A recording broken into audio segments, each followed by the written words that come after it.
Hello and welcome to the after party.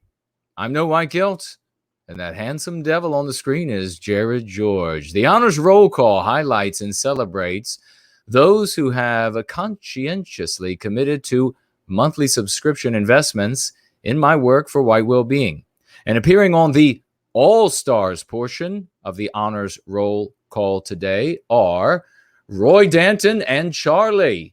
And those remaining on the honors roll call are Matthew, Albertus, Andrea, Bob, Saibon, our very own Dainty Brighton, Dr. Jellyfingers, never to be missed at the doctor's office, the wonderful and uproarious Elaine Sabatino, the musical maestro for Null, just played one of his pieces on the channel, magnificent.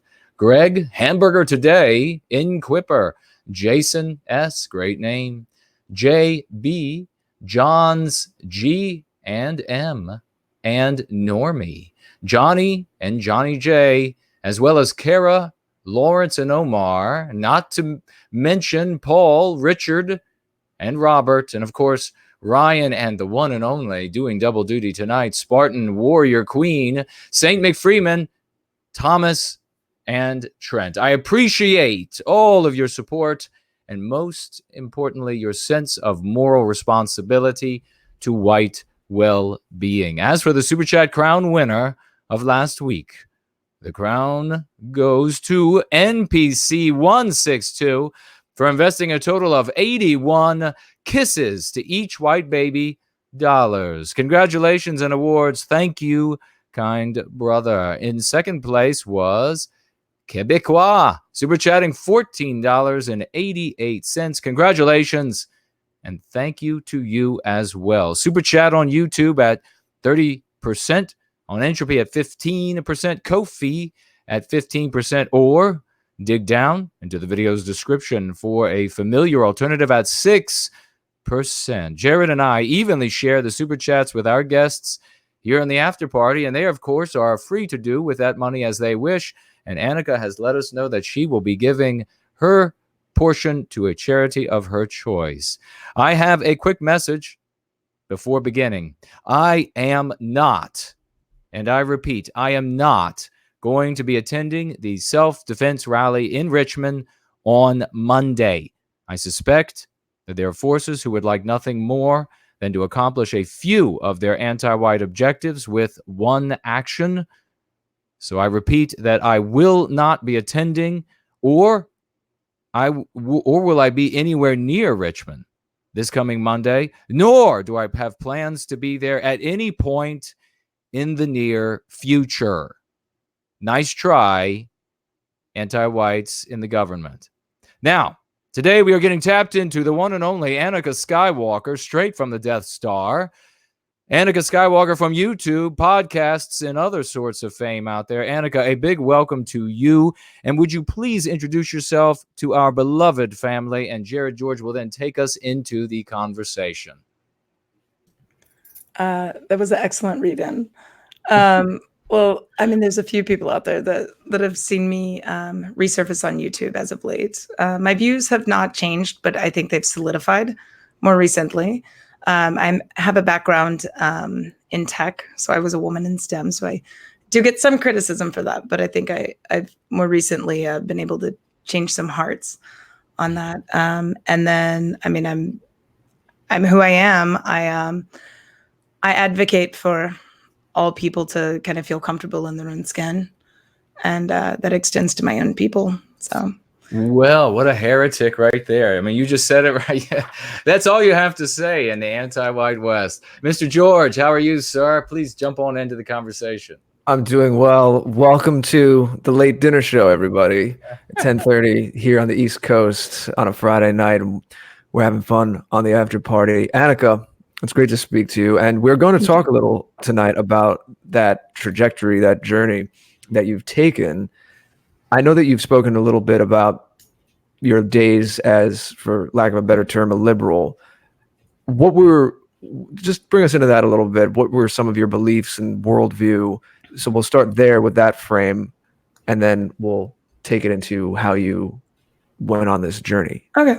The reason I chose the word liberal, I guess, the reason it came so natural to me is because I lived in mostly large cities, Dallas, New York, San Francisco, Los Angeles, Houston.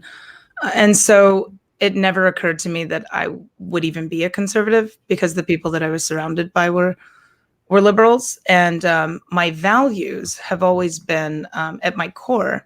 And I've spoken to Jason about this in the past. Started when I was about 14. I stumbled on a book in a library about Taoism. And it's not a religion. You don't have to believe in any deity. It can supplement religious beliefs.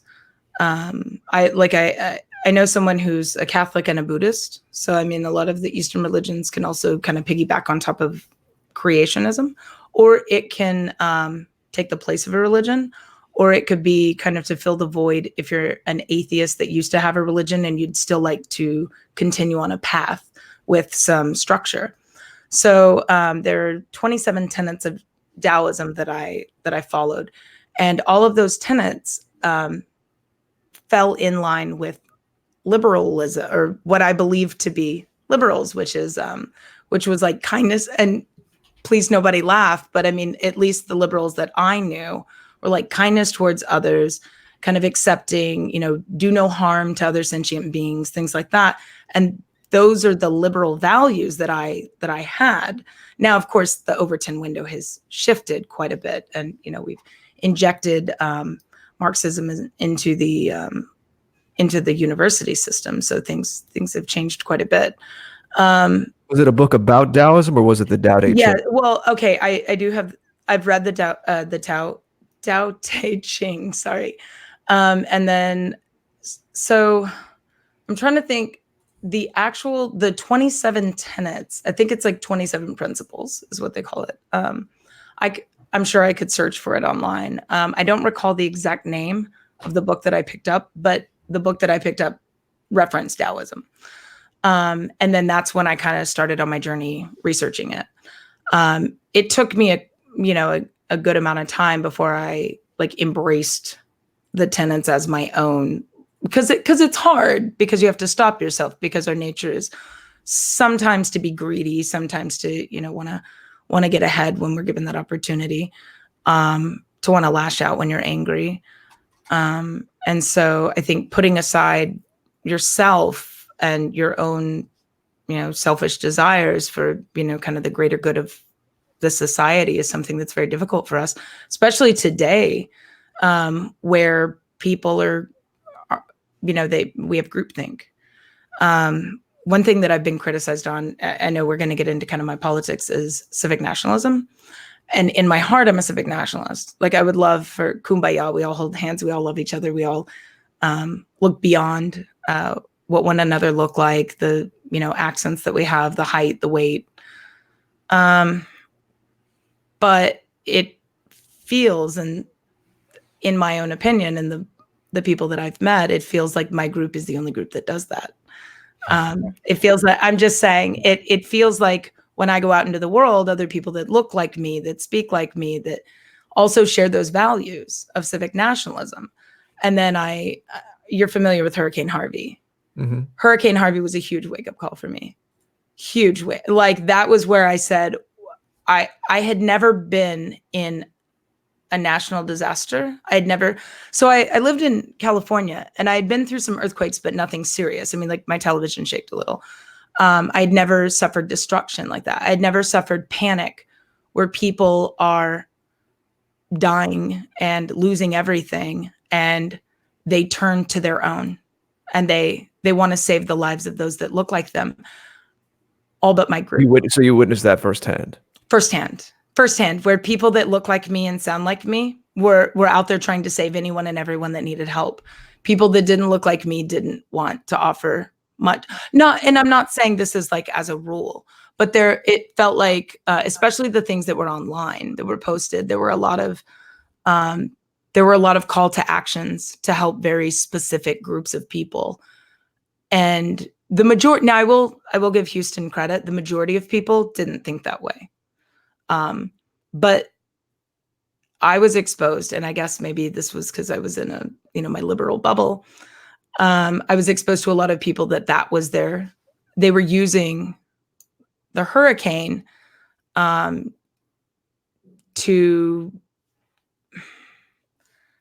kind of put one another, to put the groups against one another. Does that make sense? Mm-hmm. I went out to, there's a Buddhist temple out here. It was Cambodian, actually.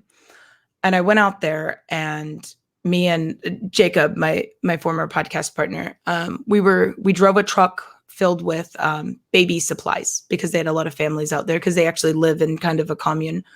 And they have their own like storage units or storage space there for food and such and supplies. They were being robbed, and these are Cambodian people. So they're, what is that? Southeast Asian or yeah. Cambodian people, and they're very peaceful.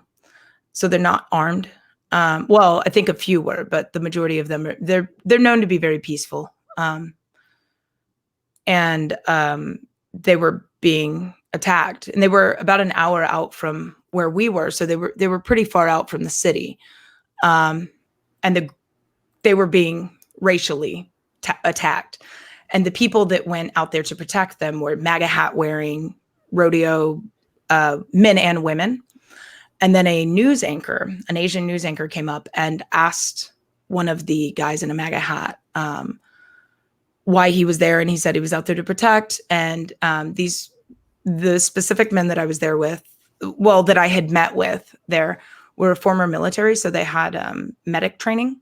So that's the other thing they were doing. They were helping a guy who had just had a panic attack, who also had diabetes and didn't have access to his medication. So they're actually doing like triage in a tent, right? So they go out there, they meet these complete strangers, and they're helping them out because they're good people. And then this news anchor comes over and asks one of the Cambodians why they're letting neo-Nazis and white supremacists into their temple. Yeah, that's what she. I mean, I That's a microcosm. I apologize for using that phrase on your show, but that was the literal words out of her mouth. And this was all right. It's actually a perfect microcosm of everything we're experiencing. And it was such a wake up call, and I felt bad because I'd been defending, the civic nationalism, and still to this day, I really want to get to that point. No one here doesn't. I wish everyone agreed. No one here doesn't want to get along with other people, certainly. And I have. That's why I'm on your show. I read the Tao Te Ching myself when I was younger. So you're familiar. And I have a creative background.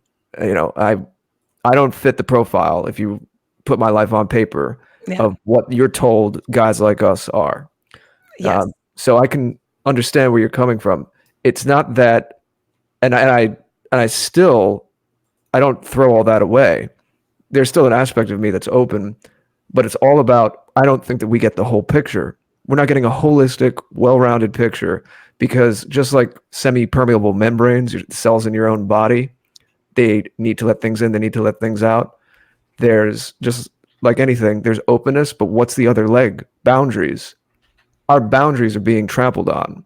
And that, when I saw it in terms of balancing things, and you can perhaps even fold this into the Taoist kind of worldview, then I was able to marry my spiritual seeking or my creative side with this kind of thing. It didn't feel like I was doing a 180 or anything like that. In fact, it felt like an evolution. Some people are coming around to it as well. Me and Mamirs Bruner recently have been approached by, they don't call themselves New Agey, they don't like that term, but a spiritual esoteric magazine is starting to publish our articles. And you're starting to see people that follow the truth and have this kind of, we're just going to follow it where it needs to go, are coming around to this more. Now, I don't want to make this about me. We're here to talk about you, but I just wanted to make sure you knew I actually that like learning from the you guys. get-go. I feel like I've been brought to this point. There's quite a few of you. Jason is one of them that have spent a significant amount of time behind the scenes, kind of talking to me and kind of helping me hash out my own kind of opinions and thoughts, because these are topics that I never thought I needed to care about. I never I wasn't really political up until the Trump election. I had opinions. I voted for things, but they were usually small things. Yeah. Similar again. I was very apolitical when younger. I Yeah. don't really consider myself you mean political now. privileged? You mean you were very privileged? That's what they call us now. Oh, If you're not political, it's because you're privileged. I didn't have because to you worry don't need about to it. I pay guess so. attention. That's, Mhm. I have several castles around the yeah, world. You said you were a disenfranchised liberal. yeah. What does I that think mean? I use that term the same way that I think a lot of other confused, maybe non-religious, non-political people who are for human rights and for equality between the years of 2012 and 2015, 16, where we all just kind of noticed, my views haven't changed, but now I'm being called a bigot, or now I'm being called, now I'm being called these names. I'm going to try to be careful the words that I use on your show. Sorry, but I'm trying to quote. I don't want to, just say the B word, the L word.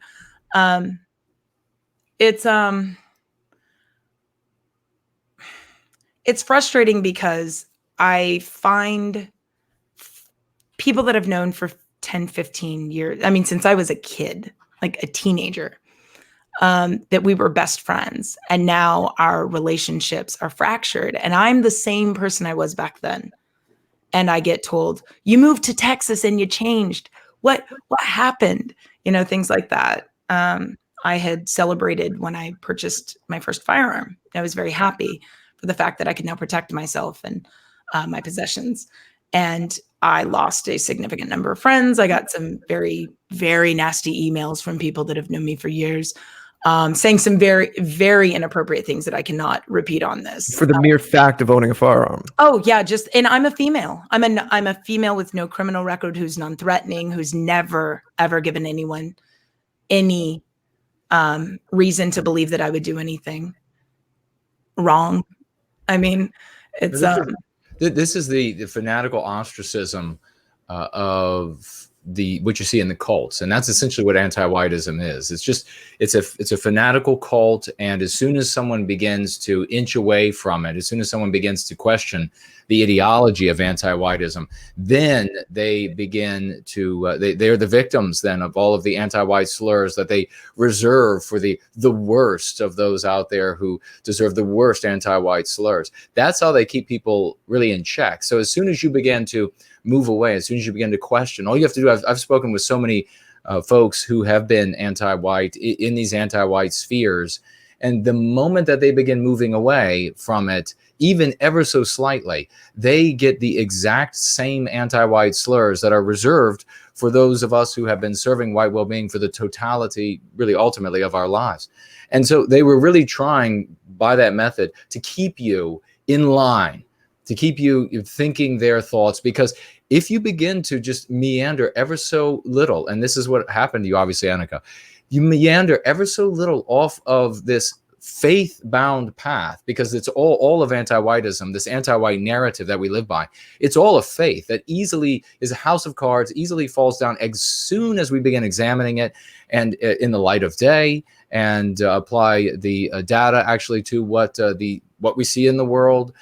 They need you to stay on that path of faith, because the moment you go off, you see the contradiction between the reality of the world and the anti-white narrative in stark contrast. Talk about relief when you walk away from the anti-white narrative and begin to see the world for what it really is. So that's what you were experiencing, and you're saying here, things you can't even, I'm sure it's things you wouldn't even want to repeat.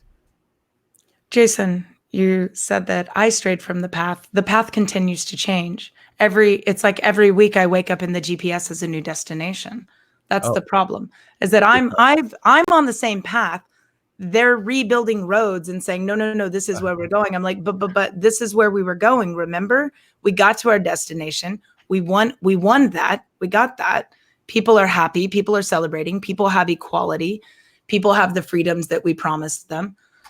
People are able to, and I'm speaking specifically, I mean, I've mentioned this quite a few times in the past, that I was very passionate about the equality for gay rights. So I've never been a huge push for marriage. I think that we should keep separation of church and state. So I think that marriage is a contract between two people, or, however you want to define it. But I don't think that the state should be involved unless it's a business transaction at that point. And so when money enters into it, that's where I think that, that's where like the prenups and all of that come into play. But one of the things that I find so weird about it is that we've worked so hard, non-gays worked really hard for that. In every minority group that has gained a large voice, it was people outside of that group. Like women have the vote, have the right to vote because men voted for them to have the right to vote. Mm-hmm. There's so many things that we take for granted, not us, obviously the three of us sitting here, but there's so many things that we as groups, especially in America, I'm speaking from, this nation, that we take for granted that were given to us. Mm. And now it's like, we act like like there's nothing there. And it bothers me that the rules keep changing, and yet they won't even tell us what the rules are. Well, no, that's the thing. And this is what we've talked about before, whereas it's not enough to be anti-white enough today. You have to be anti-white enough for all time. That means it's a forever moving goalpost. The objective is the infliction of harm. That's why it seems to Western kind and Western civilization. That's why it seems confusing. If you're a white person and you adopt some of these mindsets because you believe, well, in this case, it's going to be homosexual marriage, or in this place, it's going to be women having the right to vote or something. And you think this is a goal that I believe in, and therefore I'm going to get behind. And then once it's achieved, you're confused about why this mission continues. The reason why you're confused is because you believed the pretext that it was about homosexual marriage, or that it was about giving women the right to vote. No, it's always about inflicting harm on Western kind and Western civilization. That's why it never ends. That's why you feel like they passed you by. You got involved, and you had a specific mindset, and where those paths crossed, you worked with such people in those endeavors, and you thought once those things were accomplished, that was the end, or it had been achieved. But it has not been achieved, because there are still white people. There are still white people out there that have not been harmed. There is still Western civilization out there. White erasure hasn't been inflicted on all of Western civilization. And so none of these revolutions are ever going to end. They are eternal. And we said this, what was a couple weeks ago now, Jared, I think, where we said, at some point, 20 years from now, 10 years from now, they'll say, well, you were part of a golf club that had 60% white membership. Therefore, you are going to be fired, because now, 10 years from now, 20 years from now, that will be considered worthy of an anti-white slur for having been part of such a golf club. So it's not enough. White people will never get a reprieve.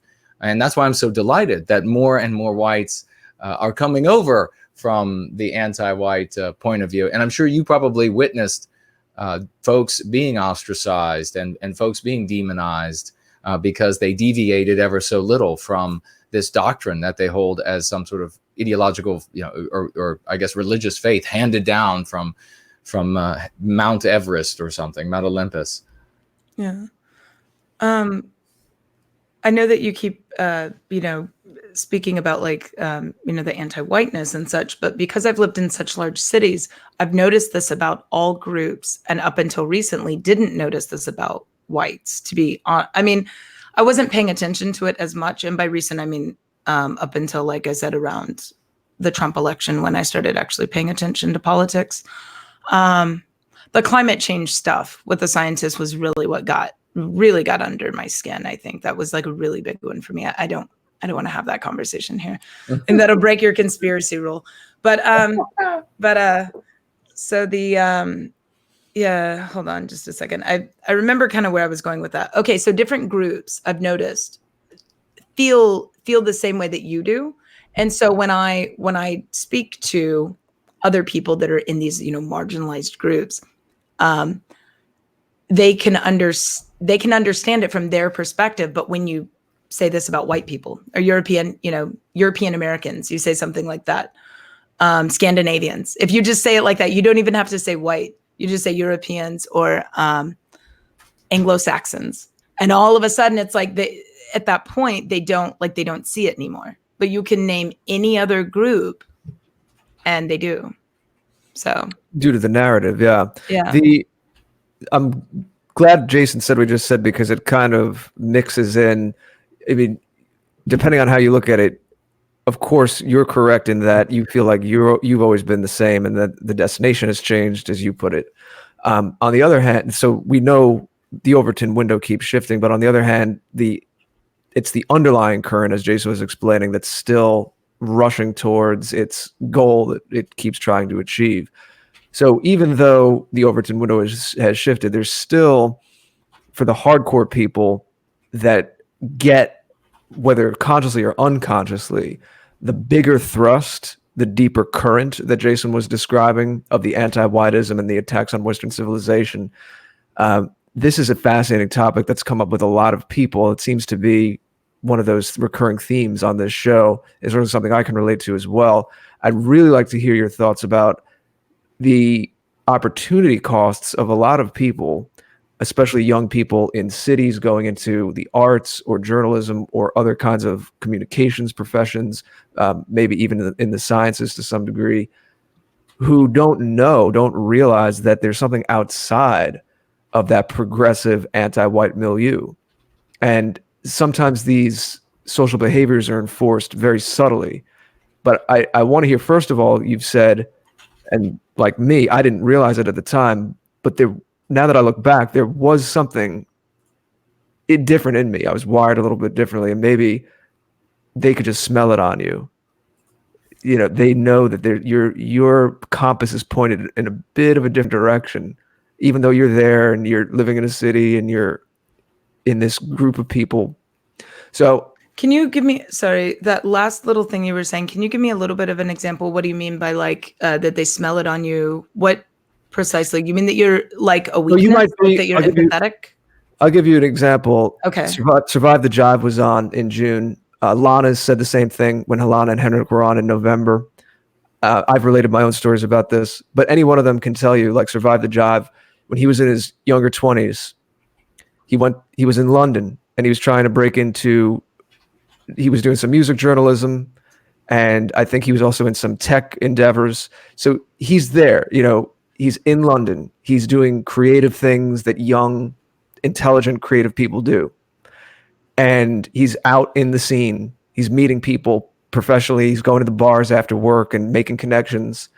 So he's doing it, and he looks the part, and he's, for all intents and purposes on the outside, he seems like one of them.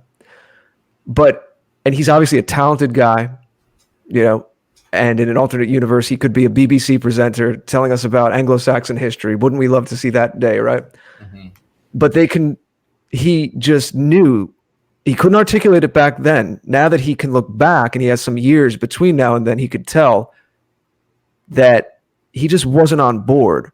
Maybe there's certain subtle things like little disgust responses, but just he was wired a little bit differently. He wasn't with the program. Those people didn't feel as simpatico with him. And he could tell this is what I meant about smell different. They could just tell he was just wired a little bit differently. And then as we grow, you go in different directions and you realize 10 years later, wow, I thought I was that, but I'm really not. And that's why I never totally clicked. I never totally got in that whole milieu. I never totally went with that grain. Do you think some of that may be Dunning-Kruger? Are you familiar? Like the kind of having almost, I don't want to use the term inferiority complex, but do you think some of that might be higher? I also don't want to make it about IQ. Functional. Because there's certainly intelligent people. Yeah, well, yeah, but I don't want to make it just about. And so I've recently broken everybody into two groups. You want to know those two groups? Functional or dysfunctional. You tell me anything, and I can break them into functional or dysfunctional. And once I'm actually going to make my comeback on YouTube. I'm going to go over stuff like this and how to avoid, because I came from a very dysfunctional. Okay, so I lost my parents when I was 3, and I had a very dysfunctional system that I was in. And at 18, I said, I'm never, ever, ever, on my 18th birthday, soon as I turned 18, because I couldn't be emancipated, I am not looking back. Like I'm out of here. And like I said, at 14, I got into the Taoism. And if anybody wants to, follow me on Twitter. I'm not trying to plug my Twitter, but that's really the only place that I'm active right now. Well, it's certainly okay to. Yeah. And I'm just saying, I try not to promote myself because I understand that sometimes that's looked down upon. Because that's not why I'm here. I'm not here to get Twitter followers. I'm here to actually talk to you guys. And Jason's been very kind with his time. Both of you have been, but Jason's probably billing me. I'll be broke if he starts billing me for just helping me kind of think through some of these thoughts that I've had. So trying to come to these conclusions. And I'll put a lot of the things that I'm learning from the different people that I've talked to behind the scenes. I'll give them credit if they want it. Some people probably don't, some of the ideas they've come up with. But anyway, where I was going with the Twitter thing is I'll start posting some stuff, links to the Taoism things that we were talking about. I really think that once I started reading about that and I started like kind of putting that together, things clicked. I was like, oh, these are rules for life that make sense. And if everybody follows them, everybody gets along and we have enough. Like we don't want for anything. That doesn't mean there's never going to be suffering or the whole world is going to be perfect, but and you're still going to have bad people. There's a baseline level of health and well-being. Yes. But so what you were saying about Survive the Jive and how he felt in London to kind of, I know I went on a tangent there, but Survive the Jive and how he felt in London. I wonder how many people, successful people that are thinkers, their, brains are always moving around. How many of those people feel that way? Because it seems like most of my best friends that I've had in my life, they all think they're the outcast. And I used to joke that my friends group was Island of Misfit Toys. Sure. I see where you're going. Okay. I know where you're going with that. I could, like, for myself, it wasn't even being an outcast. Like I was in a certain group of friends in college and they were, I don't know how to describe it, but we were creative and not hip. I was never a hipster because I wasn't down with the irony thing, but maybe some people thought of us that way. Yeah. And they were genuine. They were genuine connections and genuine friendships, and I enjoyed it at the time. So it wasn't even like being an outcast, but it's almost like, and I'm a musician, I should know this, but there's a term when two things are a little bit rhythmically out of sync at the beginning of a song, and then by the end of the song, they're way out of sync. Yeah. Because that little bit of being off in the beginning, it just grows. It just grows. And you can now, this happens in a number of ways, but really, in terms of the progressive anti-white milieu, that whole thing, it's very, very apparent. And what I'm interested in is the opportunity cost as well, because a kid that wants to go into journalism or wants to go into a creative field, you don't know there's anything else. So the social signals are such that there's a pressure to funnel you into speaking and acting and going along with a certain way. But deep down in your heart of hearts, if that's not really where you are. And what I'm concerned about are all the young people that could be brilliant historians, could be brilliant journalists, could be brilliant filmmakers, musicians, painters, sculptors, who are sitting there. Mothers and fathers. Yeah, well, yeah. There's that angle of it too. That's what I deal with young women all the time, is that they're, $150,000 in debt.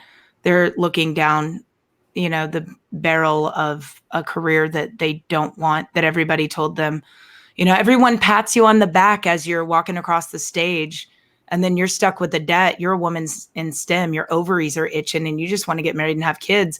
But who wants a woman with, some of these girls have like $500,000 in debt. And they went to med school. No, they're intelligent women, but from a young age, from prepubescent age. So this is not to go on another tangent, but this is one of the reasons I'm so frustrated. And I'm trying to say this from a woman's standpoint, because I'm trying to step back from speaking for men. But the younger women that I've talked to that feel stuck because everybody, and I felt this way at one point, everybody wants you to succeed and be your best. And when a young woman says something about wanting to be a mother or have a family or be a stay-at-home, it's like, well, but don't you want to do something with your life? That's kind of that's the response they get. So I know that what you're saying is about like the the potential, kind of like that wasted potential. I coined a phrase, and this is another tangent, a long time ago, years ago, called chaining the elephant. And are you familiar with how they prevent elephants from moving around at the circus? Yep. So when they're Yep. With babies, the they invisible shackle. ring. Semi-God Yeah, talked well- about that when he was on our show. Okay, well, they'll put a shackle on their foot, and they'll pull away from it, and they can't break the chain because they're babies. As they get older, the chain is now in their mind.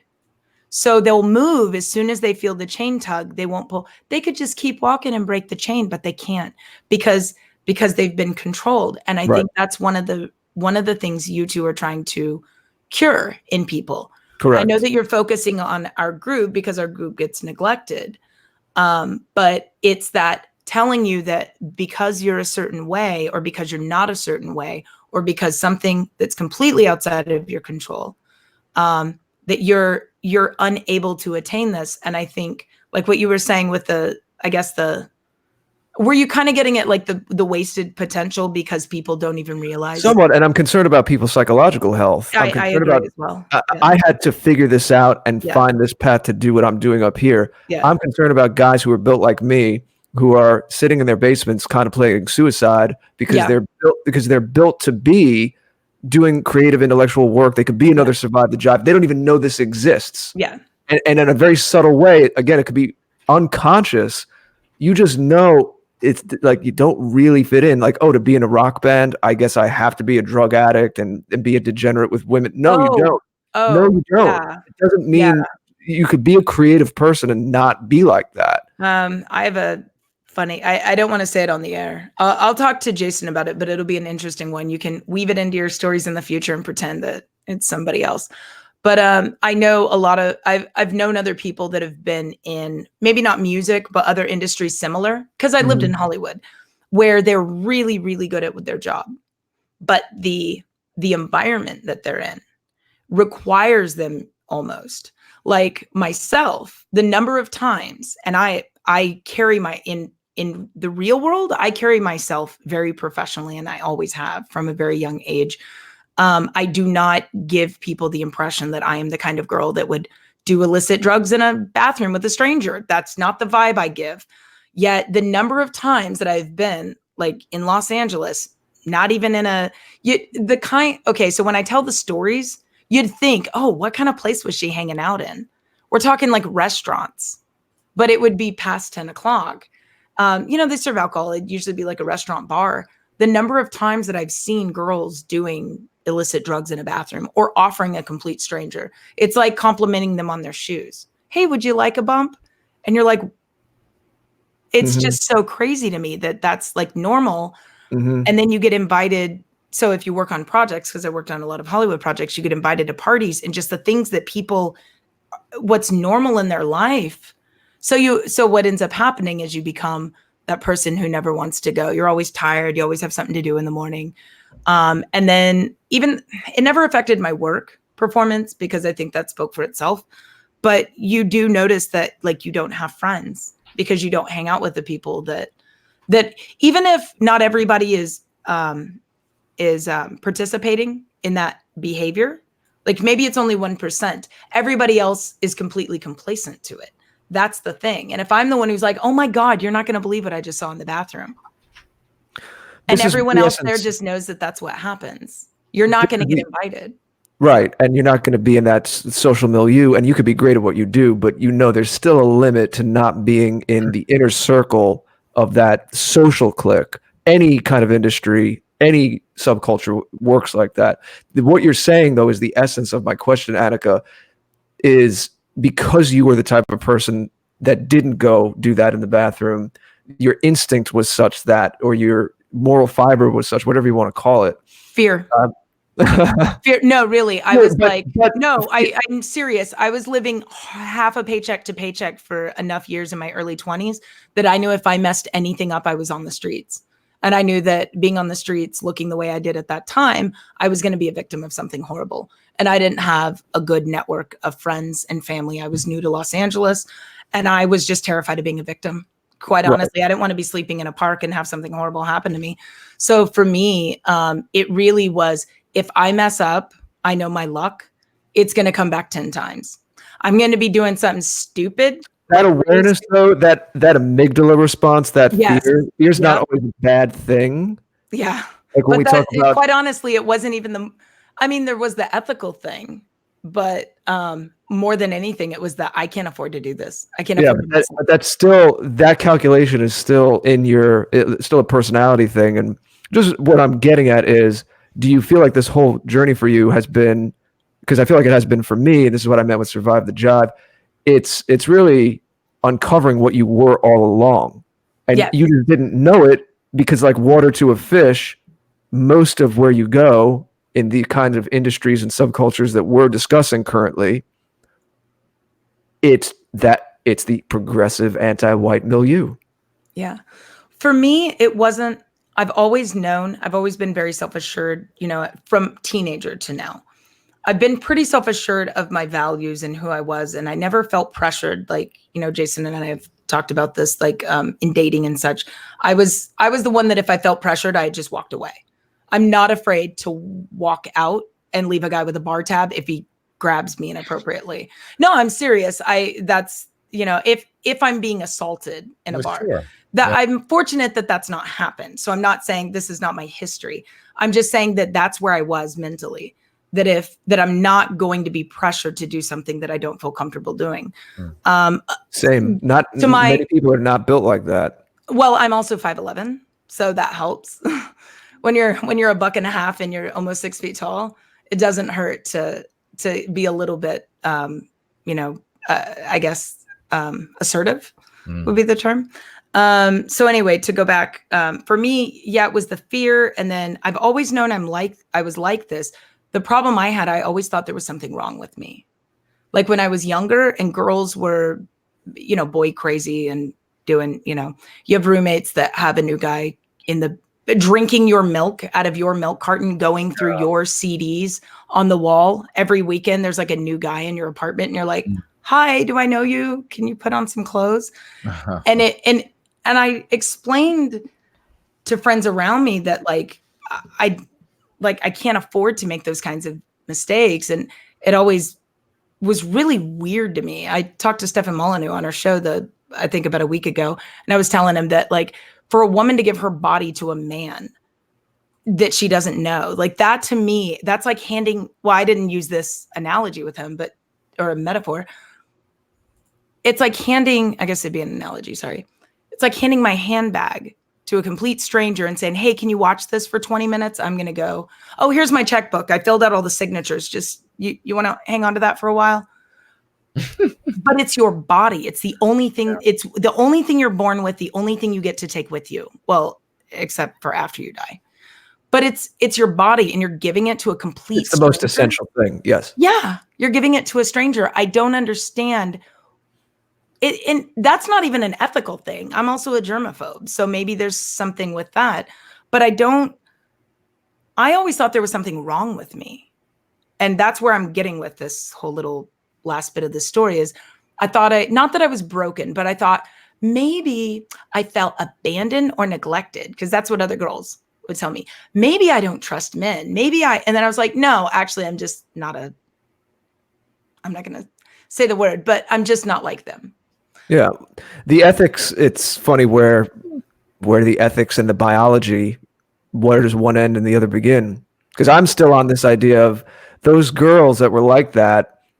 If anything, with some of what you told us about your past, it's the girls that do feel abandoned or did have something in their past that usually, unfortunately, lash out and act out in that way and are careless with those choices, right? Yeah. I have a few I regularly mock on Twitter. They've not blocked me yet. If anybody wants to follow me and see, I have a list of girls that I'm working on that I'm trying to, I mean, in a good way that I'm trying to wear down and get them to not hate themselves. And then there's some that, at least for now, they're a lost cause. There's some really depressing stories out there that I don't even know. Well, I don't know how we're going to save the West.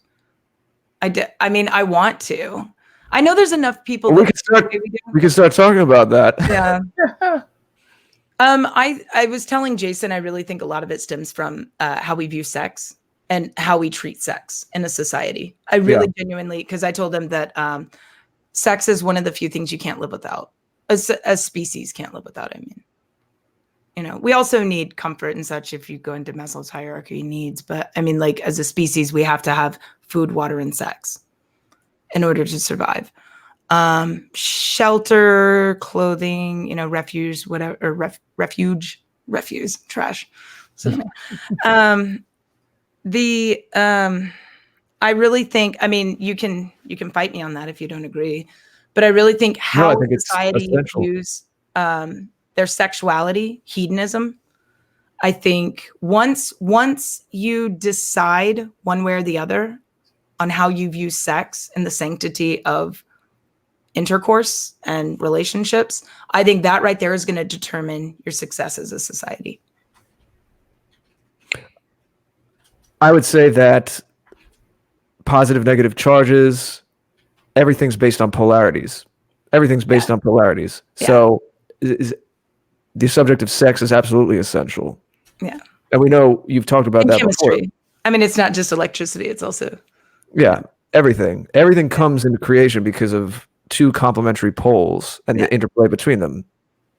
So in masculine and feminine, obviously a child is the product of that, but there's something going, it's alchemical for you as well when you're in that kind of relationship. And you're absolutely right. That's why the power is such that it can be the most generative, creative force. And again, literally on a gross physical level creates another human being, which is a miracle, an amazing thing if you really contemplate it, but on all levels. So I do think it is. And we could definitely speak about that. We were prepared to talk a little about that with you tonight because we know you've mentioned that before. I think you were talking to Woz about this, if I remember correctly, when you are a millennial, and this whole thing is, it's now there's all of this finger pointing and all of these questions about, well, who starts it? Who starts the machine again? Because something was spinning and going on its own accord, and now it's broken. And now it's like there's all of these micro instances between men and women when they meet and when they're communicating on all levels. And now when you get into conversations about that dynamic, there's all these questions about, well, women, the beauty of a woman, the magnetism of a woman, the allure of a woman will bring out the best in a man. So you could say, well, we should start with the women. And I know Jason speaks about this, and women do have to be aware that they can bring out the best in a man. But then again, and the women need to raise their standards. You can't put it all on women because it just depends on what angle, what part of that merry-go-round you stop it at, because it's such a swirl, to me at least. I'm only speaking for myself at this point, of course. You could say, well, the guys can get better too, but then it's hard for the guys to get motivation if they feel like they're never going to get a decent woman. So you get into this whole, we've been in this downward spiral. And interfeminism. That's how you break them up. Yeah. No, I said interfeminism. That's how they destroyed it. Yeah, so I have another YouTuber that I talk to all the time about these subjects. And we've both been kind of trying to figure it out. I should probably have a PhD in the next year on this subject, just with my mind. So women, and I'm going to do videos on this subject as well. Women need affirmation. They need to feel validated. And there's a lot of people that agree with this, but I think guys misunderstand it. When you say women need validation, what they think you mean is women want you to yell at them while they're running in their yoga pants and tell them they're hot and what you want to do with their body. That's not what they mean by affirmation. Women need to feel that the guy that they're with is confident and strong. It's very, very important for a woman that when she's fragile and emotional and things are falling apart, like during a hurricane, that the guy can stop and like grab her shoulders and say, just stay right here with the kids. I'll take care of everything. When a guy looks at you and like when my dad, the father who raised me was very good at that. When he said things and he said things were going to be okay, I shut up. I was like, oh, okay. He just said it because he was never wrong. He was never wrong.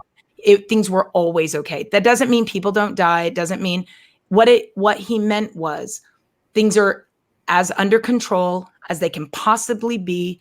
Freaking out isn't going to fix the problem. And this was when I was very young. I think he had a lot to do with why I was able to stay so I guess focused would be the word in times of tragedy, which tends to be something that men do. That's usually not a very feminine trait. A lot of the women that I know tend to throw their arms up and scream and cry. And I guess that's good because when you're invaded, you want the women to flip out, grab the babies and go running because they can't fight for anything. So you want the women to be so emotional that they just bail and the men can stay behind and fight. Because the women aren't going to be much good. They're lower body strength. They can run. They can run with babies. Yeah, there are examples of women kind of being cave lady, like cave lady brain. I'm not talking like 2 years ago. I'm talking like 2000. Yeah, I mean, there are. I don't want to get off on a tangent, but there are examples of like please do. Steadfast. That's my favorite. Steadfast women. I know when Semi Agog was on, he was talking about the woman in the old West who can put the rifle out the window on the homestead and fend off the invaders if needed.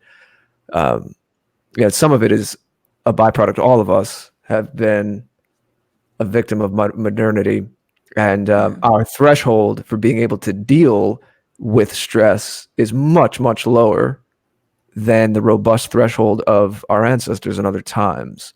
So I understand what you're saying, but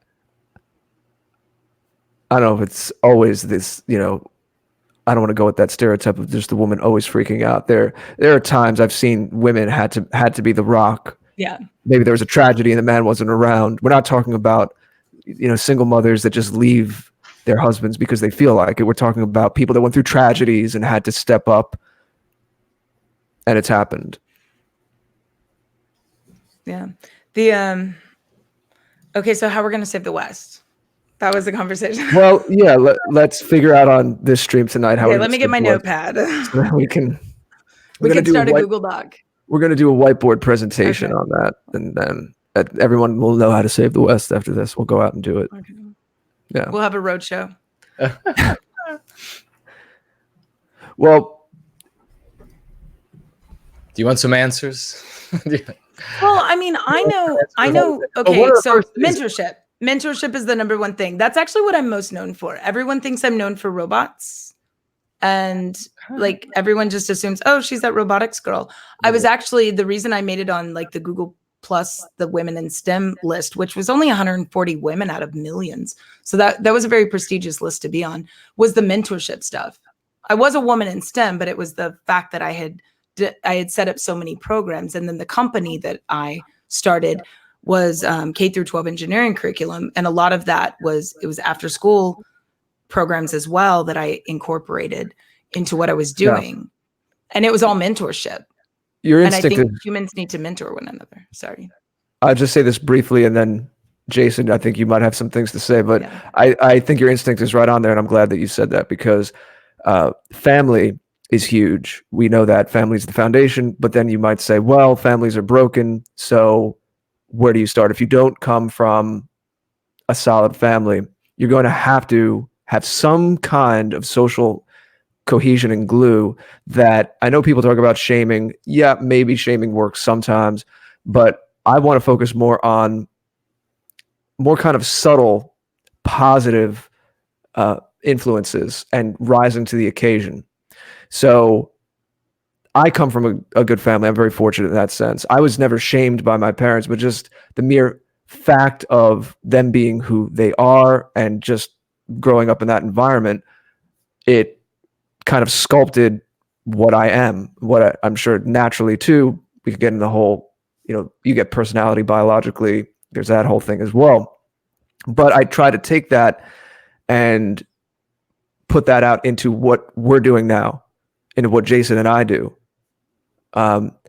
If whether or not you have that family background, if you have a group of people who you feel committed to, and that they're going to be there, and you have to show up. It doesn't mean that you don't make mistakes. I know you've spoken a lot about this, and I think you know us well enough to know that we're a little different than some of the other things going on in some of these related spheres, where there's just a whole lot of trolling and silliness, and a lot of it's just a show, and it doesn't really go anywhere, and it just makes people feel bad. And unfortunately, whether the actors in it are genuine or not, because some of them are saboteurs, it drives off a lot of good people.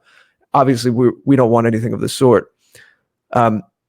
But even me doing this, when I increasingly, as I do this more and I get more involved in everything that I'm known for, there's a certain pressure there. It's a good kind of pressure.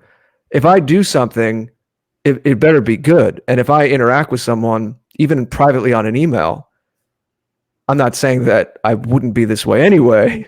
And I feel, like I'm trying to play a role, because I'm not.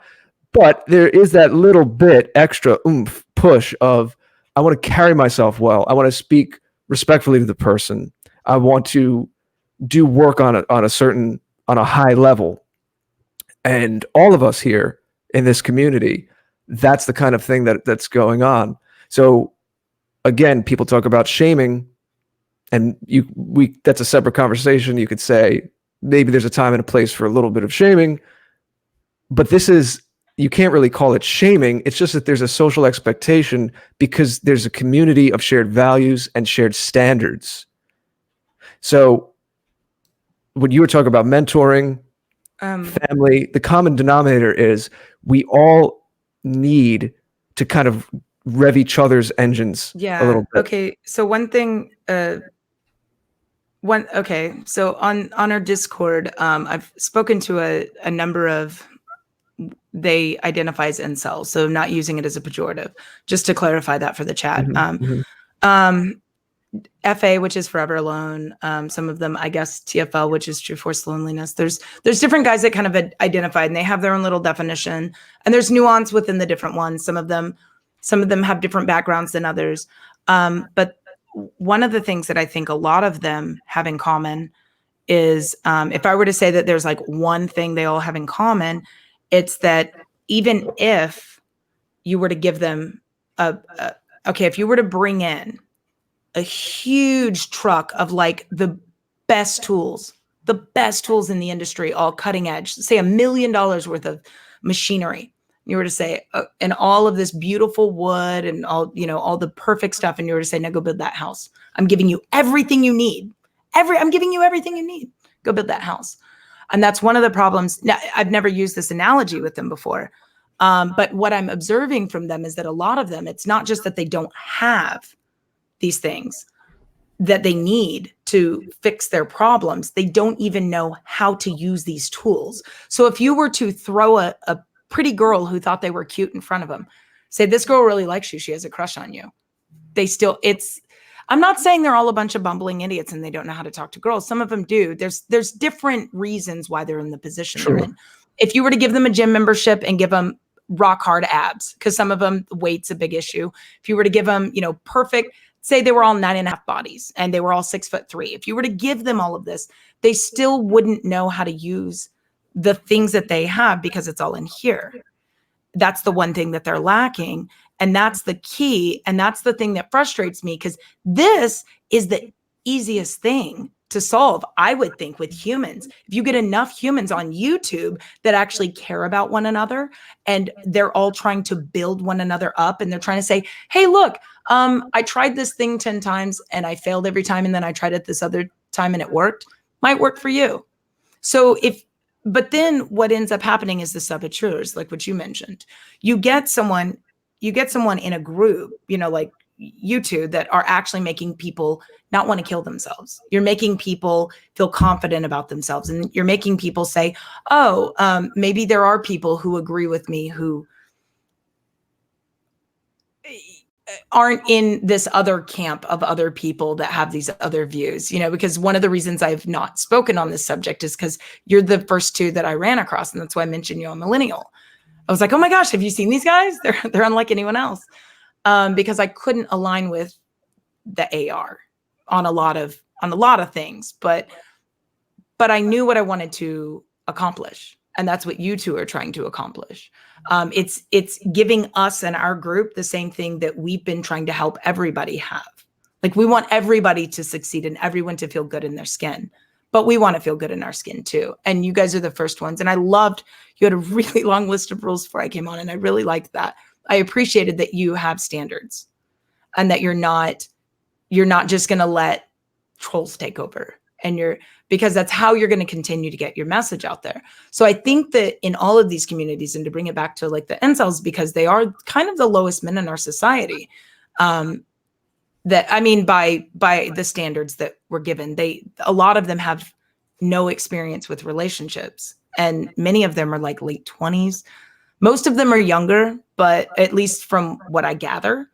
But there's a lot of men that are in their early 30s that have never really had a true relationship, and it's really sad. And sometimes you could say that you could attribute it to their behaviors and actions, but a lot of times their behaviors and actions aside, they still wouldn't be able to get a girlfriend. There's just too many other factors. And again, it's all in here. So I think we can solve problems by discussing them and acting on them. But I think fixing the psychological problems and the, kind of what's in your heart, and fixing the social problems is going to be the easiest. And that's why I think having these kinds of platforms, like 3 people in different countries, states, can all sit around and chat and, come to conclusions. Yeah, I mean, there needs to be examples. There needs to be something to resonate with. It can't only be intellectual. It's, mind. I use the word identity, mind in a broader way than just intellect, because it is, you're right, it is all mind. And I do believe that, and this is, I don't think this is woo-woo. I don't feel like shame saying something like this, that you do attract what you are. Yeah. I've tried to explain that to a lot of these guys who are, like I mentioned earlier, that people do tend to be attracted to people within their same tier, and people that are in their same groups. And it's not just interests. I don't know if there's been actual studies. I'm sure there have, because I've read about how people in IQ groups, they tend to group up without even realizing it. People of the same intelligence. I'm sure there's other metrics that we can't even measure. Just how much of your day-to-day, your thought patterns are on fear and lack. And then you're going to meet other people that fill in that groove. It might be looking at, it's not going to be an exact copy of you, but there's compliments to every kind of personality. You also have to be careful of those that want to take advantage of that fear. Mm-hmm. And want to exacerbate the problems that you already have so that they can control you. And that's what I see is happening. Not to get, again, I don't want to get conspiratorial, but I feel like there's a larger game being played that we're all pieces of. And I feel like that's where a lot of the infighting comes from. Because if you think about it, we aren't creating this. Our groups aren't creating this. We're being told this stuff from the top down. And you'd think that anyone with a half a brain would be able to say, look, actually, no, you and I don't hate each other. There was a beautiful meme that I saw today, to be a millennial, that was a guy. It was like a Spider-Man. He's sorry, Spider-Man. Sorry. He was a Spider-Man. Spider-Man. I don't get what's so funny, to tell you the truth. The last name Spider-Man. Oh, his last name is Spider-Man. No. Oh. If there were a last name Spider-Man, like Silverman, Fleischman, right. Spider-Man. That's where I was. I accidentally misspoke, and then my brain told a joke that I couldn't tell out loud. So, anyway, Spider-Man, the comic hero, was in front of a whiteboard, and the whiteboard had written on it, hey, I think he said he was Pakistani, but he's like, hey, 19-year-old Pakistanis over here don't want to kill 19-year-old Americans over there. Can we just be friends? And it was talking about war, and it made me think like, oh my gosh, we're sending, I've been anti-war forever, but we're sending these young men, and they don't even hate each other. Yep. They're being told that and I've known that for years. I didn't have the epiphany today. So in case if anybody thinks I just came to that conclusion, but this 19-year-old, he said in, his little signature that he was a 19-year-old, I think he said he was Pakistani, but that you're being told that's the enemy. And so you're going, but I notice it even in our civilian world that we're being told, we're being given numbers and stats and data that isn't even real, so that we can, again, it's kind of the chaining the elephant. If you tell somebody that they can't succeed because of XYZ, then if they know that they can't change XYZ, they're going to lash out at those that aren't XYZ. Does that make sense? Or did I just go like... You just went crazy Civnat on us. No, I'm not. I'm trying. I mean, these can still be truths without...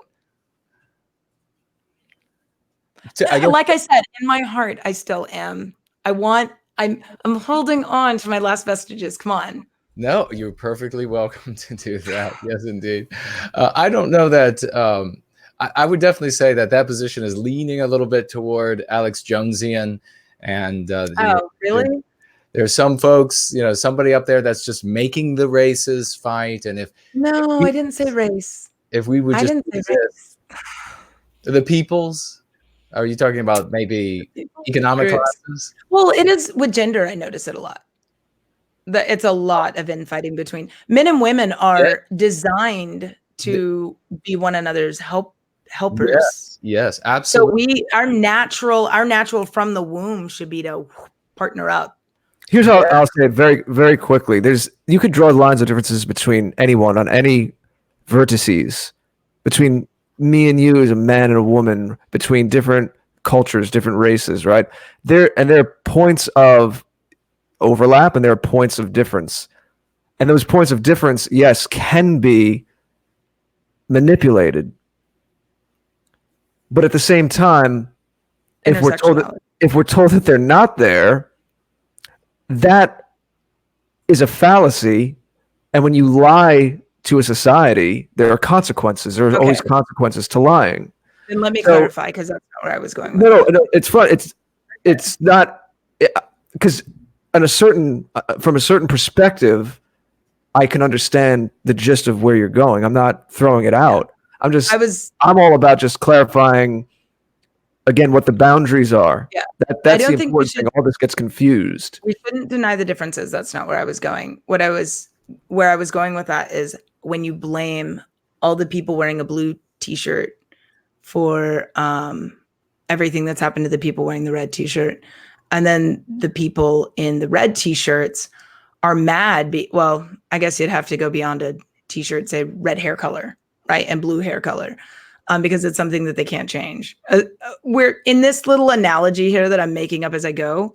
That's something they can't change. Okay, so just bear with me here. People that they can't change something, and these people can't change something. But if you can get them to believe that the other person is their enemy, it's not just the infighting. It's that they can't change that thing. So that's really their only option. I'm not saying we should deny those differences. We should acknowledge them, but we shouldn't allow one group to be trampled on because another group has told another group that group is their enemy. It's a great strategy in gaming. All of that seems like it's a consequence of jumbling too many people who maybe shouldn't be living in the same society together to begin with. I agree. In small city states, I think that we should be broken up into much smaller, like almost like islands in a way, but all landlocked. I think we need to go back to having 50 actual states, and people it might take us 50 years, but we need to just slowly, as grandma dies, you move to the next state. I don't think everybody should just move right away. This isn't going to fix itself overnight. Jason, what are you laughing at? Oh, I'm thinking about the reality of all of these differences and how they are exploited, why they are exploited, and the anti-whites. We won't come to the right conclusions if we don't ask the right questions. And it therefore is not a matter of appreciating that we have differences and then being able to get along or go our different ways. Too many times we have come to this conclusion because we are projecting who and what we are onto the peoples around us. And anti-whites, irrespective really of race, but we certainly don't see this to the same degree, this I guess desire to well, we always say in the States, of course, this you do in your backyard and I'll do in mine. We don't see that with any other group of people to any commensurate degree around the world. And of course, you have to check with the walruses at YouTube to make sure that that's true or false. But the reality is we just don't see that elsewhere. So we're not going to be able to say to anti-whites at any points, but of course, anti-whites of any race, well, you just do what you're going to do over there. We're going to do what we are going to do over here. You know, ultimately, we're asking the question about how are we going to save? And we say Western civilization almost as though we are afraid of saying Western kind, us. We have to be saved if there's going to be Western civilization.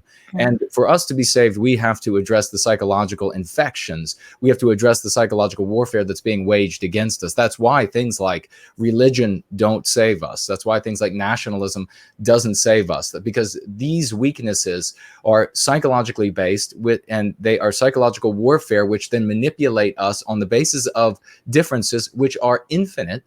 And then bring us against each other in conflict. And of course, this anti-whiteism draws to it the most jealous and envious of all people. So these are people who are not typically right in the head to begin with. Now, granted, we have people who end up in anti-white circles who thought, well, of all races, who want some noble deed, want some noble goal, like you did. And I've actually spoken with more than a handful over the past couple of weeks, people who were in these anti-white circles and who have fled exactly as I predicted, that the kinds of things that would happen to them are happening to them, and they're leaving for some of the same reasons you articulated, in that they had a mission. They thought it was noble. They thought it was going to make things better in the world. And now they're being told that, no, you're white, so step aside and we're going to have somebody replace you. That was the objective of anti-whites all along. And it was white people. And that's the thing, is that we can be bright enough as individuals, and certainly the more educated or more IQ or higher IQ among us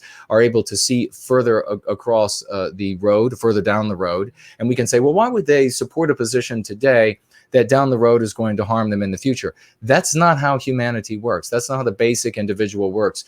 Anti-whites are endeavoring by their acts, their thoughts, their deeds, what they spread, to just inflict harm in the now. There doesn't need to be a grand plan to white erase our people and Western civilization for that to be achieved. It would just happen in its aggregate by way of all of the anti-whites sating their lust of what they consider revenge, because they have named themselves victims. Victims of what? They can't blame God, they can't blame chance, or at least they can't avenge themselves on that. They can, however, avenge themselves on the avatar of Western kind, that group that they feel inadequate in the presence of, even if they're white, because it could be things like with you, Annika, it could be things like attractiveness, height. It could be things like health. It could be any of these things. And they're motivated in this negative way. They use this ideology to make them sound like these actions, this infliction of harm is somehow the right thing to do. It's the equality says that the fastest runner needs to be hobbled so that everything can be fair. And they stand up on this artificial soapbox to preach down to the rest of us about how the endeavor really here is to be fair, rather than what it really is, which is to cripple the fastest runner, cripple the fastest thinker, the smartest thinker, the brightest people, the most creative people, so that they can feel better about themselves. But one of the places we can get started in recapturing our destiny is purchasing things like White People's Quarterly, which is available right now. Please, Tony Vermont and Jeff are doing magnificent work over there. Jared George is featured in this second edition as well. Make sure you get your copy by reaching out. They have a magnificent website, and it is now easier than ever to acquire the White People's Quarterly. Look through this, empower yourself, share it with your friends and folks who come over, your family members. Let them see this sitting beside the garbage, where you see these white and non-white couples, and make sure to say when you see those adverts that that's white erasure. Those people are that run this magazine, that run those ad agencies, that they are promoting the biological white erasure of a people. And of course, that people being Western kind, because we have recessive genes. The harm that comes to non-white people in the process of doing that is only temporary, and then they go back to being who and what they really are. So we have also some super chats, and since we're beyond halfway easily by this point, we need to read some of those. We have Vivian, super chatting over here on Cash App, $3. Thank you very much, dear lady. And a great participant writing, hope all is well. Been busy, missing shows. And so that was from today. Thank you so much. And we have a slew of super chats over here on YouTube. We have Matt super chatting $14.99. Hey guys, I owe you an email with some Noel Ignatieff stories. Yes, we're looking for that, brother. Love your show. Keep it up. You're doing good work. It's inspiring to see men with a backbone and sense of duty. Yes, indeed. Thank you so much for that. And thank you for being one of those men with a backbone and sense of duty. You wouldn't be here otherwise. Nordic Nightmare, super chatting £2 and writing, morning, kids. Well, thank you so much. Up early over there. And thank you for those £2. Machiavelli sucks, super chatting $1.99. I only trust whites at this point. I'm correct, too. Thank you for adding that point, Machiavellius, and for the kind investment in the work we're doing. Lee Garfield, £10. You are a legend, J. I like it's just the letter J. So that would be Jared and Jason, I'm sure. Thank you so much for that. For posterity, $5 Canadian, frozen on their way down. Writing here, remember the Cambodian population was treated to progressivism in the 70s. Quarter of their population gone in 4 years in the name of social justice. Indeed, that is what happens when that ideology is inflicted on a population. When you don't think the thoughts you're allowed to think, they liquidate you. Dave the Impaler, $5 over here on YouTube. Thank you so much. There's no brakes on the progressive bus. Well, now, let's call it anti-white, folks, because that's what it is. Don't give them the names of their taking. If they called themselves cherubs from God's nursery, would you call them that? No, of course not. We have our own story. In their story, they can call themselves cherubs from God's nursery. To us, they are anti-white bastards. No brakes on the anti-white bus. The only way to victory is to stop being their passenger and take the wheel ourselves. The ride never ends. Well, you're right there, but we're writing our own story here, and that is how we are going to come to a different conclusion than the conclusion that is in the anti-white narrative, a sanguinary end that soaks those pages in the blood of our weakest members. Josh Randall, great to see you again, good brother. Super chatting here, $5. I'll be quite astonished if we pull out of this women are the same as men tailspin. Thanks so much for your thoughts and for the $5, Josh. SSIII. Super chatting $14.88. Added an extra I there, I think. We will get better together. Culture has sickened our relationships, but it also will get us out of this mess through education. Well, it will indeed, but it's more than education. It is this curative contagion. You like how I'm rhyming and bringing things back together as though I came from the ghetto? Machiavellius sucks, back again for $1.99.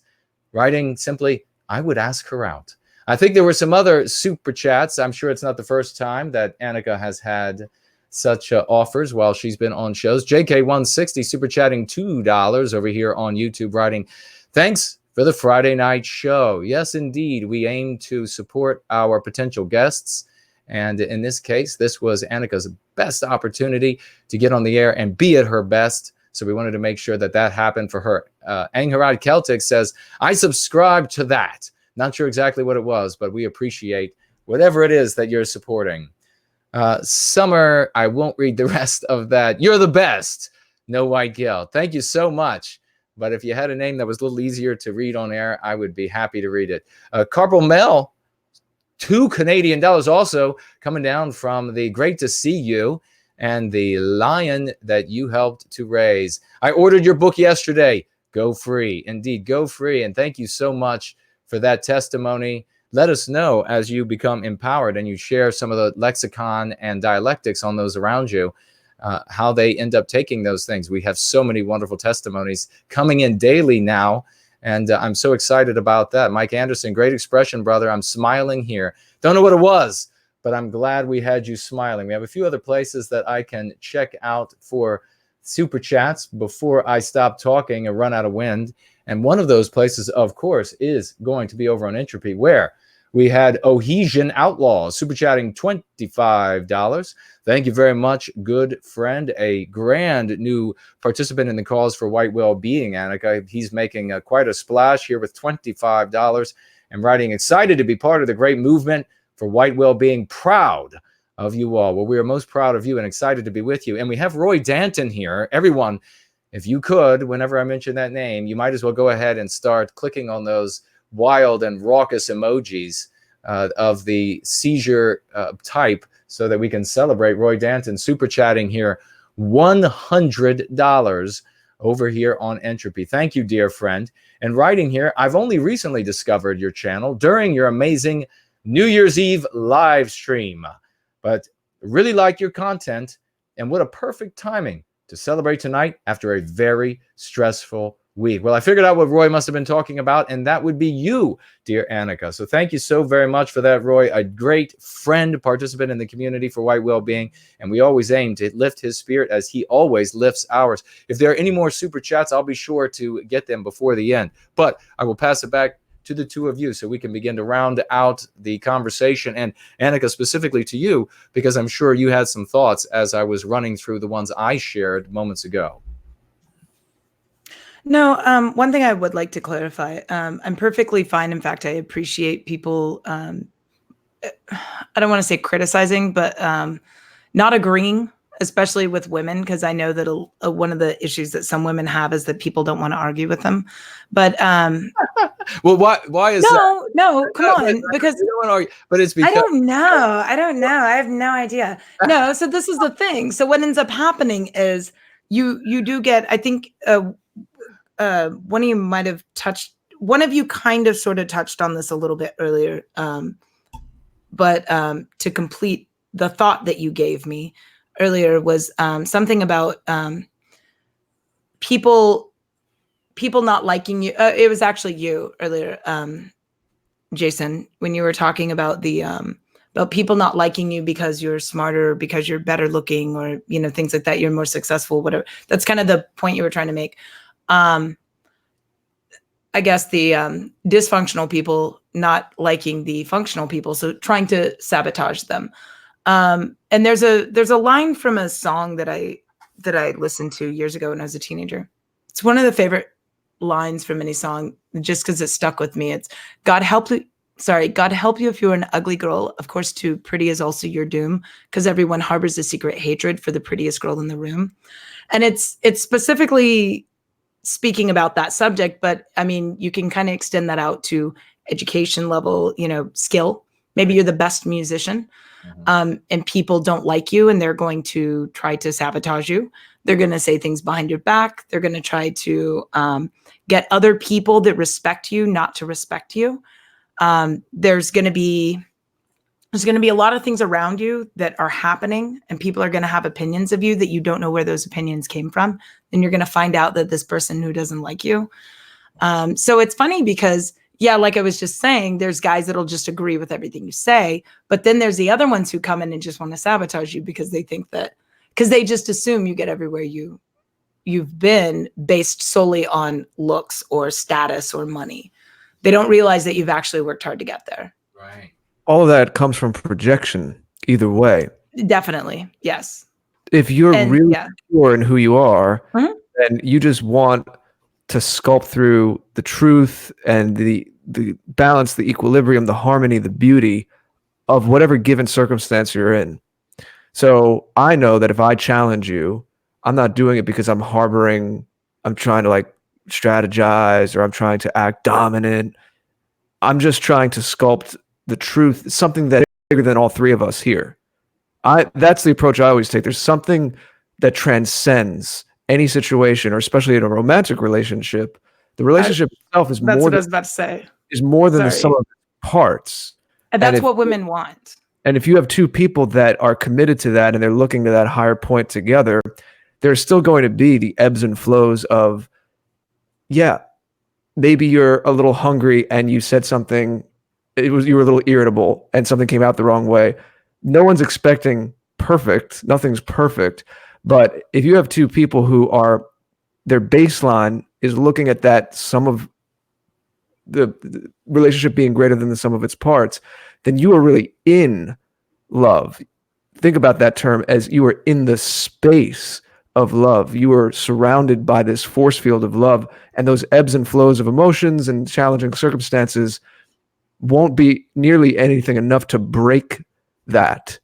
Yeah. And I've seen that in my own life. So I know it exists. I know that might sound airy-fairy to some people. In relation, are you sorry, I didn't want to cut you off, but I wanted to, in relationships, like parent-child relationships and then romantic relationships, if you don't love the person, you have no boundaries. I've seen this with children. And I'm not saying that the parents don't love their child, but they're not loving them the way that they should. They're not looking out for their success. Parents need to have boundaries with their children. Whenever I hear these stories of like a couple that's dating and there's no boundaries, they let them just get away with anything. It's because they don't really love them. They don't want to be with them. That's right. And that, those little things inside of you that, like, I don't want to say jealousy, that might not be the right word, but those little, like, when you get really scared at the idea of losing the person and you want to kind of like do everything in your power to do the right thing so that they don't leave, that's when you know that you actually care and you don't want to lose them. But when people don't put forth any effort to have structure, because, well, I don't want to impose, I don't want them to feel like I'm, I'd like to talk about this vis-a-vis the mentorship thing. Okay. It's perfect because I wrote down this note anyway. Okay. And it goes back to, we were talking about trying to save the West. There's a Poseidon mug, another gentleman trying to save the West. Mm-hmm. It goes back to this whole group dynamic thing. And if you have a good family, great, make it better and still be part of a community. If you don't have a family, then try to start forming these relationships and these bonds in all kinds of ways. Again, these mutually supportive, upward spiral, inspiring kinds of dynamics. So to bring it back to what you were saying, mentorship, families, whether this is a literal family or not, I've seen this with parents. I'm sure we all have, trying to be friends with their kids. And I am friends with my parents. I have a friendship with my parents, but they're also still my parents, and there were boundaries. You see things like, as long as they're happy, as long as they might have opinions.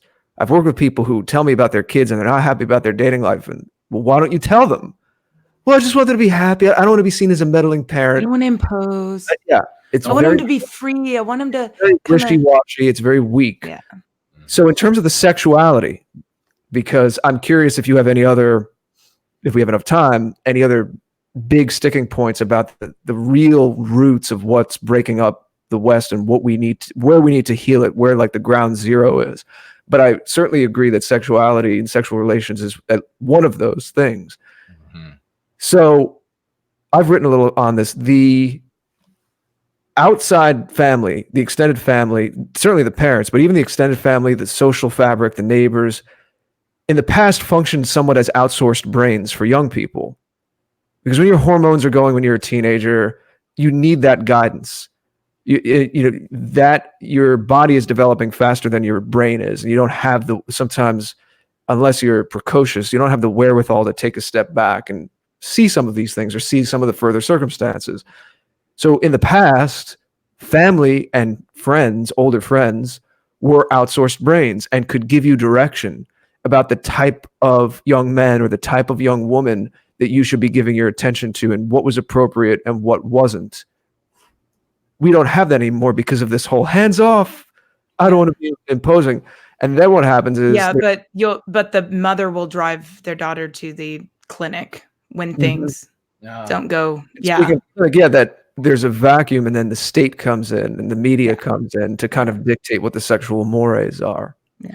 So I want to just make sure that we get all the different angles of this and return to, because I know this is so big for you, mentorship and the sexuality aspect of how we need people to be good examples to each other and call each other out. Again, not necessarily shaming. Sometimes shaming could work, but I'm not saying that that's the only thing. Where there's positive reinforcement and there's consequences that you're shown, that we need to have some kind of structure, even if it isn't a family, that, and I think that in a positive sense, trying to see the glass half full, some of this whole dissident right, white positive, trad, this whole milieu that we're all of us here generally in, and again, there's different aspects of it, and Jason and I have our own little sphere within that sphere, but if you look at it generally, one of the positive things about it, and we know there's a lot of trolling and saboteurs, but I have seen examples of that kind of upward spiral, positive. I when I was younger, I didn't see people encouraging each other to not have sex on the first date, and now, like, this is weird. There's actually a counterculture and a subculture where, in certain circles, it's cool not to have that kind of mindset. It's cool to value. I like that. You mean like it's cool to not have the mindset of like hookup culture? Yeah. Like, yeah. Oh no. Like I have a friend. Culture. Yeah, I have a friend who I mean, I don't know much about her sex life. She and I don't live in the same state anymore. She said something about having been a virgin until she was 22, I would have never asked her. And so I DM'd her real quick. I was like, oh my God, I was a late bloomer too. And I told her like how late I was. And like, we were talking and we like started bonding over that. And it sounds like a really weird thing to like two women our age to bond over the fact that we didn't have sex until nearly our mid-20s. And it's so weird because like, I would think that would be like normal. Cause to me, that was just normal. You know, having sex at 17 would have never crossed my mind. And then I think the other thing is that people think that if you aren't having sex, that like what I said earlier, that you're broken or you've got something wrong or you have issues or you're not self-confident in your body or you don't like sex. That's the other one that bothers me is you're frigid and you're insecure about sex. And it's like, I don't know because you said late bloomer before. Late by whose standards? You're exactly. We're going by the post 1960s exactly. standards anyway. So fuck that. Yeah. That was the first time that's happened. That was my one. That was my one for the year. Okay. Well, I am honored that you shared it with me. I figured it's after midnight, so the kids are the kids listening are in bed. We'll put a warning up. And then the room goes silent. Annika, you were going to say something before that made your mind go blank. Yeah, it's so we keep talking about the sex stuff. I think how we're going to save the West, quite honestly, or Western kind. How we're going to save Western kind, and how we're going, what, and how and I'm going to start using that word because I actually prefer that term because Western civilization. We're people. We can't abstract it. Yeah. We have so Western kind. People, we need to talk about ourselves as a people, not an abstraction. Yeah. Because I feel like if you save us, you're going to save everybody. That's my own theory. Because we care about everybody else. But we can't let that be our undoing. Everything again is balance and boundaries. Yeah. We need to have those boundaries. So oh my goodness. I think that this is just my theory, and now, keep in mind I've been speaking to a lot of people that are on the far extremes, like feminists and then the manosphere. I think that how we're going to fix it is we need to get male and female, like straight men and women, to see one another as two halves of a whole again, and to rely on one another again, and for women to appreciate men for all the things that they bring. I mean, you guys are dying for us left and right, and then we just complain that they're making movies about you dying. I mean, it's like I did a tweet about that like a few days ago. Some woman flipped out that they keep making war movies, and I'm like, excuse me, okay, men are dying in wars. You guys are dying some at a very, very young age, and we're talking about like 100, 150 years ago, and she's complaining that they keep making movies about that subject. Well, they're selling out at the box office. So clearly and I think the fact that in America, we really respect our military, that the grandchildren of veterans still know, they can tell you all about their grandfather. who was in the military, and they can tell you like all of his stuff if they keep track of the records. Anyway, I digress. The point that I'm trying to make is that we need to get men. Yes, we need to get men and women to get these dumb girls to stop seeing men as the enemy and these dumb boys to stop seeing girls as the enemy. We don't have cooties, like most of us don't.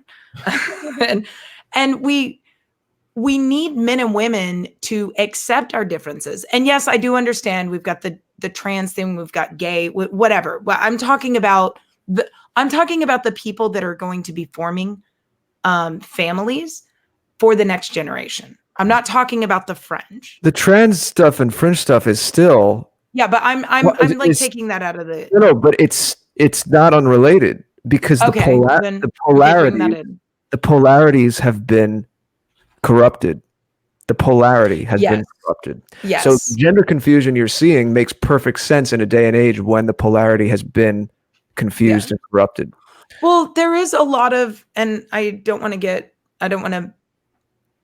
the audience mad at me, but I really do believe that, like, as far as like the gender stuff, it is kind of a spectrum. I'm not saying men and women are a spectrum. I'm saying like our interests and such, because from a very young age, before anybody told me, I wanted to play with tools. I didn't like the color pink. It's like, I wasn't this girly, and nobody tried to make me a tomboy. But that's the term that I was using. As I got older, I got offended by it because I'm like, why does that have to be even masculine? Like, why can't I just be myself? Things like tools. there's things that transcend that. I mean, there's a reason why I understand there's a reason most men are like that, and most women. I don't care about tools. You talk to me about tools, my eyes will glaze over. Yeah. So there you go. But the muddying of it, it's one thing to say it's okay for my son to play with a doll. And, you know, if anything, I would think that would be healthy for a little boy to have a doll, like a baby doll, and run around with it, because you're teaching him kind of how to treat that as, even though it's a possession. I think that it's healthy. Keep an eye on it, make sure it doesn't cross. Make sure the head doesn't fall off. Too feminine a thing, but yeah, it's all situational. Yeah, but the I think that men and women, that's kind of where I wanted to go with that, is that I think men and women need to see one another as partners and not as enemies. And I think if we can start there. That's what I was saying earlier, that I mean, within our group. Yeah, even amidst all the silliness and the trolling and the bad actors and the bad comments, there is a kernel of that in this movement, in this sphere, whatever you want to call it. I know movement's probably not the best thing to call it. It's a counterculture. It's a counterweight to everything that's been going on, especially protracted and emphasized since the 1960s, this whole post-World War II milieu. You know, my thesis is that we're living in the day and age when that's cracking. And we don't know the order that's going to come next. But this is what I talked to Woz about when we were on Millennial. 2015, 2016, Trump and Brexit were, I guess, the telltale signs of it. It's been brewing long, much before that. But the last decade is when the crack started to show, and now the dam's breaking. The post-war milieu and all of these social assumptions. We were talking before about the water to a fish, the survive the jive thing, right? Just not knowing that something's a little off. You don't fit in if you're not down with the anti-white thing. That's cracking, and that's changing now. And we are trying to create something different. We're trying to be over here and have a totally different center of gravity. I'm interested in culture. I'm thrilled that there are people creating art. Now that's mainly what I'm interested in, not analyzing the nuances of every presidential debate. I'd rather sit here and build a community and helping people who are making films and making music and doing my own creative work, because it really is a counterculture. And just like anything, I think there's something subconscious to it. The people who need it will be drawn to it. And some people will be drawn to it and not even know why at first.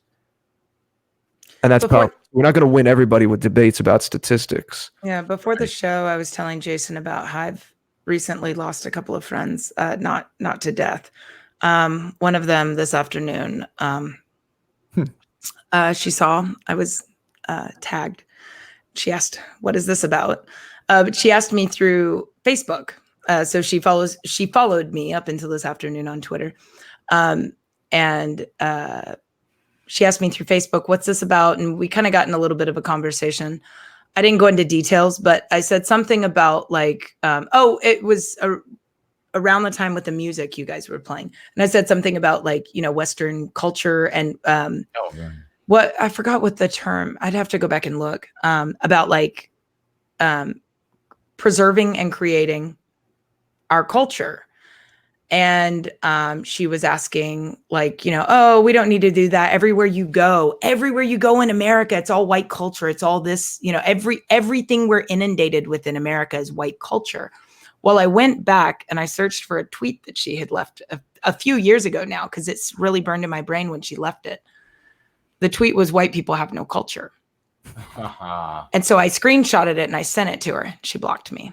That is exactly, Annika, that is exactly what I am talking about when I say that when we go free, we acknowledge that the goal, the objective of anti-whites is to inflict harm. She made contradictory arguments with passion and intensity that both arrived at an anti-white conclusion. Well, and she didn't. Yeah, she didn't even. She didn't give me any. And this is the reason I didn't want to keep fighting with her. I just went and searched for her message that I remember her writing, and it. Yeah, exactly. Both of her statements not only contradicted themselves, they were both very, and she was very aggressive in the way she kind of cornered me. Mm-hmm. What's this about? I'm like, it's a thing on YouTube. Would you like to watch? Heresy. Yeah, she's been trained well, like a little seal. Yeah, and then so she, I think I had, she wasn't really a close friend. We had kind of semi-parted ways during the election. I think something that I thought about with the sexuality too is, okay, I'm big on balances, harmony, boundaries, right? So I said we need mentors, we need family members, friends to be outsourced brains to people, young people, when their hormones are raging and everything. But there's a counterbalance to that in nature. You talked about feeling fear, and I was saying earlier that that's not necessarily a bad thing. Now we always, fear is usually presented as you're blocking yourself and you have to get over it in terms of like a personal development thing. I don't mean fear of like if someone's at your door with a gun. Yeah, you're going to feel fear. Your adrenaline's going to get going. We're talking more in the like personal development type of thing. But I heard you talk about this as well. I think this came up with you and Woz as well. Alcohol, okay, substance abuse. All these young kids going nuts in high school and college and with their sexuality. How much of this happens sober? Probably, statistically almost zero. Yeah. Right? So we have a built-in mechanism, and it's that natural anxiety and nervousness, especially when you're young, where even though you have this drive to join with the other sex, there's also that nervousness, and that's good, that's natural. So we encourage things in these substances or abusing alcohol that short circuits that natural response. That natural response it's the natural counterbalance to that drive, that very primal drive, that sexual drive. So you talk about sexuality and the sexual dynamic being a key, maybe the key for you as to what needs to be that focal point where everything kind of juts out from, starts anew, all the roads emerge from that central point, that central node. What about all of the behaviors that we encourage to destroy our sense of boundaries and fear around these things that we should have some natural boundaries and fear about? So for me, where the boundaries are, and of course, when I was young and I was a virgin, I didn't know anything about sex or anything. So I didn't, very little, but so I didn't even know what I would have really been into, so to speak. And a lot of people focus a lot, and this is one thing that I actually have an issue with. I don't know if you're going to call it conservatives or the right, but I notice a lot of them focus on certain sexual activities and what they consider to be deviances, which I guess could be deviances, maybe certain subcultures. I'm not really into like a subculture within, the sexual realm. But I don't think that we need to focus on the actual sexual behaviors of people inside their own bedroom. And that's where like the gay thing comes. I really don't mind what people want to do with their own bodies. To consenting adults want to do, because they can really do whatever they want. There are people in our audience that will say that is the slippery slope, and we should address. And this is where I've had people. I'll tell you guys, I've defended BDSM, and the only reason I'm telling you this is because if you go to my sex wars, I've defended it as an act between two consenting, a couple. I don't condone the taking video of it and posting it. I don't condone abuse. I don't condone any of that. And I do understand there's a slippery slope there. I will say that I don't have a problem with another person doing those behaviors in their own bedroom with their consenting partner. But I am against voyeurism and the the opposite, where you oh my gosh. Exhibitionism. Yes, exhibitionism and hedonism. I keep talking about boundaries and harmony and balance. It's confusing the public with the private. Yes. Okay, so that's where my boundaries lie. My boundaries lie on children, first off.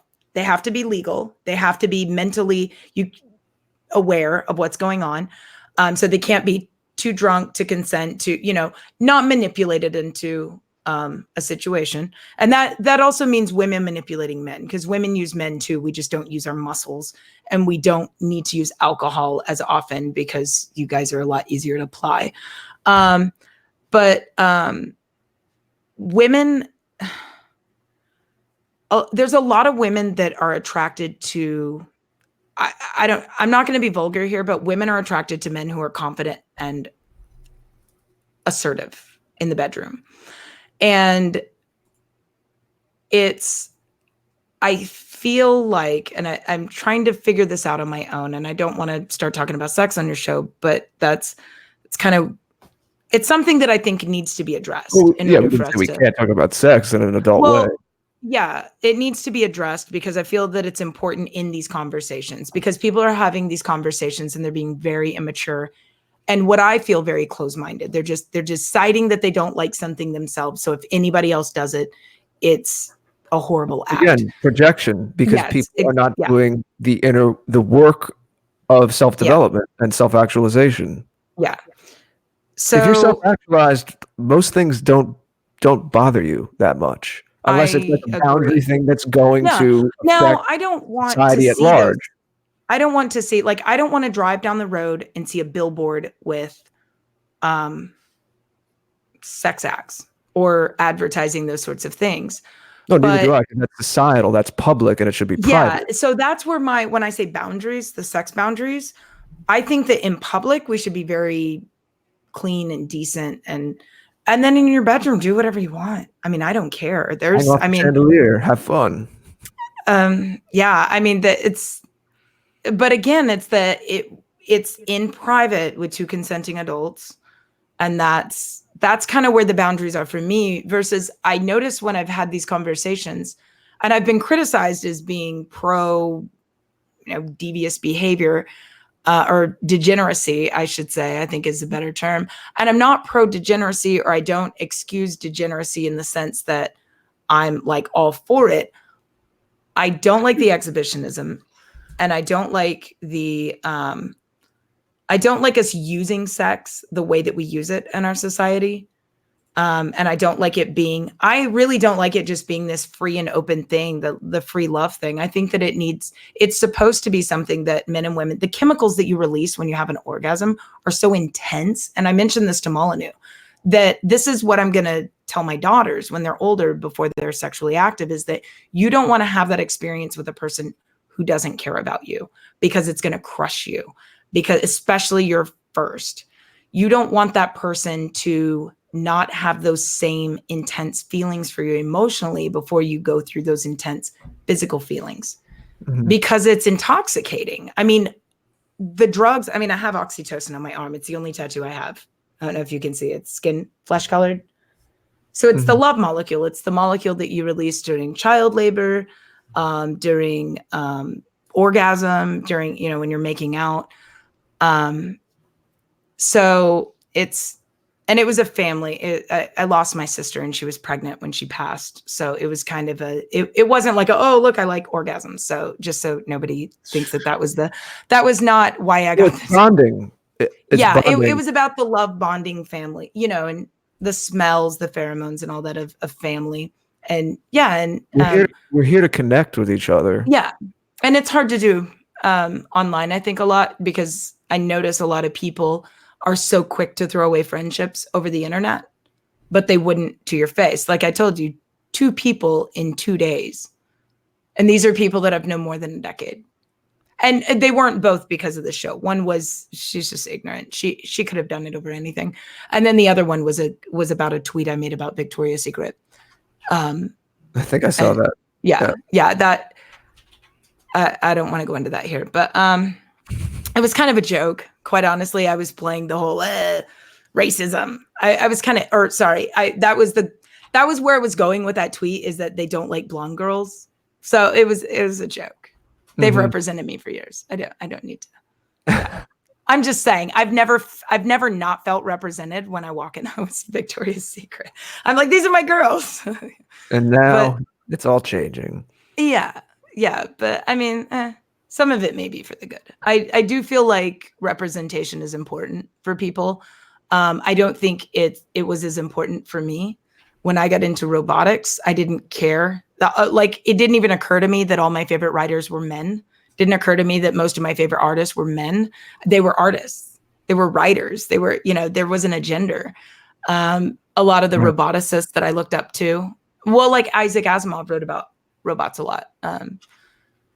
And so anyway, I'm going way off on a tangent here. We're talking about the sex. We're talking about sex. Now we're talking about robots.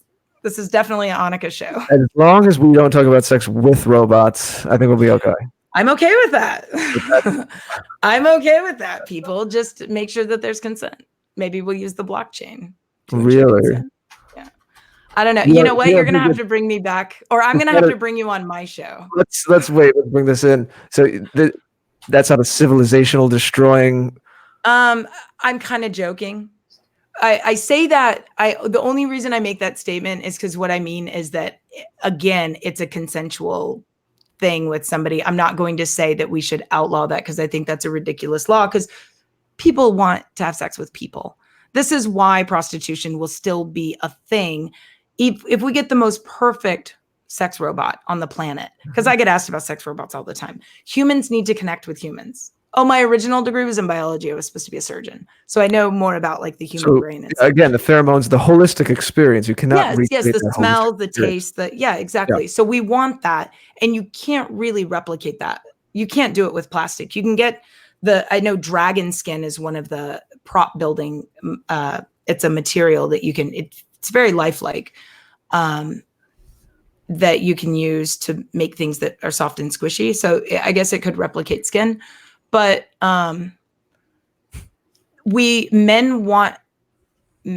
and women both want sex with human beings. That's like our number one. Now there is a rare instance where somebody can be satiated otherwise, but no, we need human contact, and we need that connection there. So is everything boiled down to the sexual polarity thing for you, or do you think there's other equally important points of where the West is being the last 6 months? Just the last 6 months, the people that I've spoken to and the topics that I've focused on, that's where I am so far in this part of my journey. That's where I am. I'm sure that there are other things. It's just that it takes so much. And keep in mind, I have like a full-time job. I have like life. I travel a lot. So so far where I've gotten to this point, I do think that would be a good starting point, because in order to have a species, we need a male and a female, or at least a male and many females. I'd like to ask you an on-the-spot question. Mm-hmm. Can you think of one or two male-female relationships you've observed in your life that were beautiful, idealistic male-female relations? And if so, what stood out about them? Well, I would say my parents and then my own, are just the very first two that I would, you know what? I had neighbors that they were married for 65 years. And then my business partner's parents, his dad just passed away and they were married. They hit 75 years and then his father passed away. Yeah. It's amazing. And what stood out, okay, so they're a really good example. She, just really quick backstory. This was years ago. Her parents wanted her to marry a certain guy. She said, no, I'm in love with this guy. They saved their virginity till probably, if not marriage, pretty close. So, she wasn't dating two different guys. Mm-hmm. She was in love with him and he didn't have a lot of money. And her parents said, if you marry this guy, we're not going to pay for the wedding. So she didn't have a wedding. So for their 75th anniversary, my business partner spent like 20, 30,000 at least and got all the people that were still alive and rented out a hall, flew people in. He spent more than 30,000 total and did a massive event. It was catered and it just had tons of people there. And she, and her dream was always to have that wedding. And then his dad died about 9 months later of dementia. But it was such a beautiful thing to witness. And I still have photos. But the reason that one sticks out to me is because it was at a time when she wasn't sure of his resources or what his potential was. But she ended up having 4 babies. So, I mean, they did okay. And 3 of her children are doing very well financially. I only know 3 of them. I don't know all 4. The one that I'm a business partner with, they raised a really good person. So they stand out to me because things were not certain back then like they are today. Like we all know we're going to have food. We're going to be okay. I mean, if we have an emergency, we can go to the hospital. Doesn't mean nothing bad's going to happen. But things are a lot more certain today for us in society than they were back then. Back then, if you were poor, you could starve to death. It wasn't, especially when your family cut you off like hers did. And then I think after she'd been married for a handful of years, her family finally, they reconciled. Because I know later she was close with her parents. But anyway, there was that one. And then my parents, similar-ish story. My parents met when they were very young. And anything about the dynamics, how they treated each other? Adoration. You, in both cases, I've never seen them make disparaging comments about one another. It's things like that. Like, being willing to just work through things. It also feels like they just met someone and they just made it work with the person they were in love with and just figured the money would work itself out. Because in both of those cases, it was the men were very poor, like absolutely transient. And then they were able to make things work out financially later. So I don't know. But the men were men. So the days when the men were men. That's well, we're definitely we had a great show. The tap was wide open tonight. We have some more super chats to read and a couple questions to answer. Certainly the one from the great Roy Danton we will have to get to. But before, I guess I just have a bit of a question for Annika. You are high, known for having a high IQ, biology background, working in robotics and running business. Actually, could you go get me some water and a sandwich? I'm fine with that. I see. That's the thing is that I don't. It depends on the way that you say it. Like I know that you're kidding. If I'm in a relationship with someone, I will wait on them, but they have to wait on me as well. Yes, of course. Graham over here on what platform is that? Streamlabs. Thank you so much, dear friend. Super chatting $2. That's a common refrain. What is white culture? Sorry, I have to lean over here so I can see these tiny words.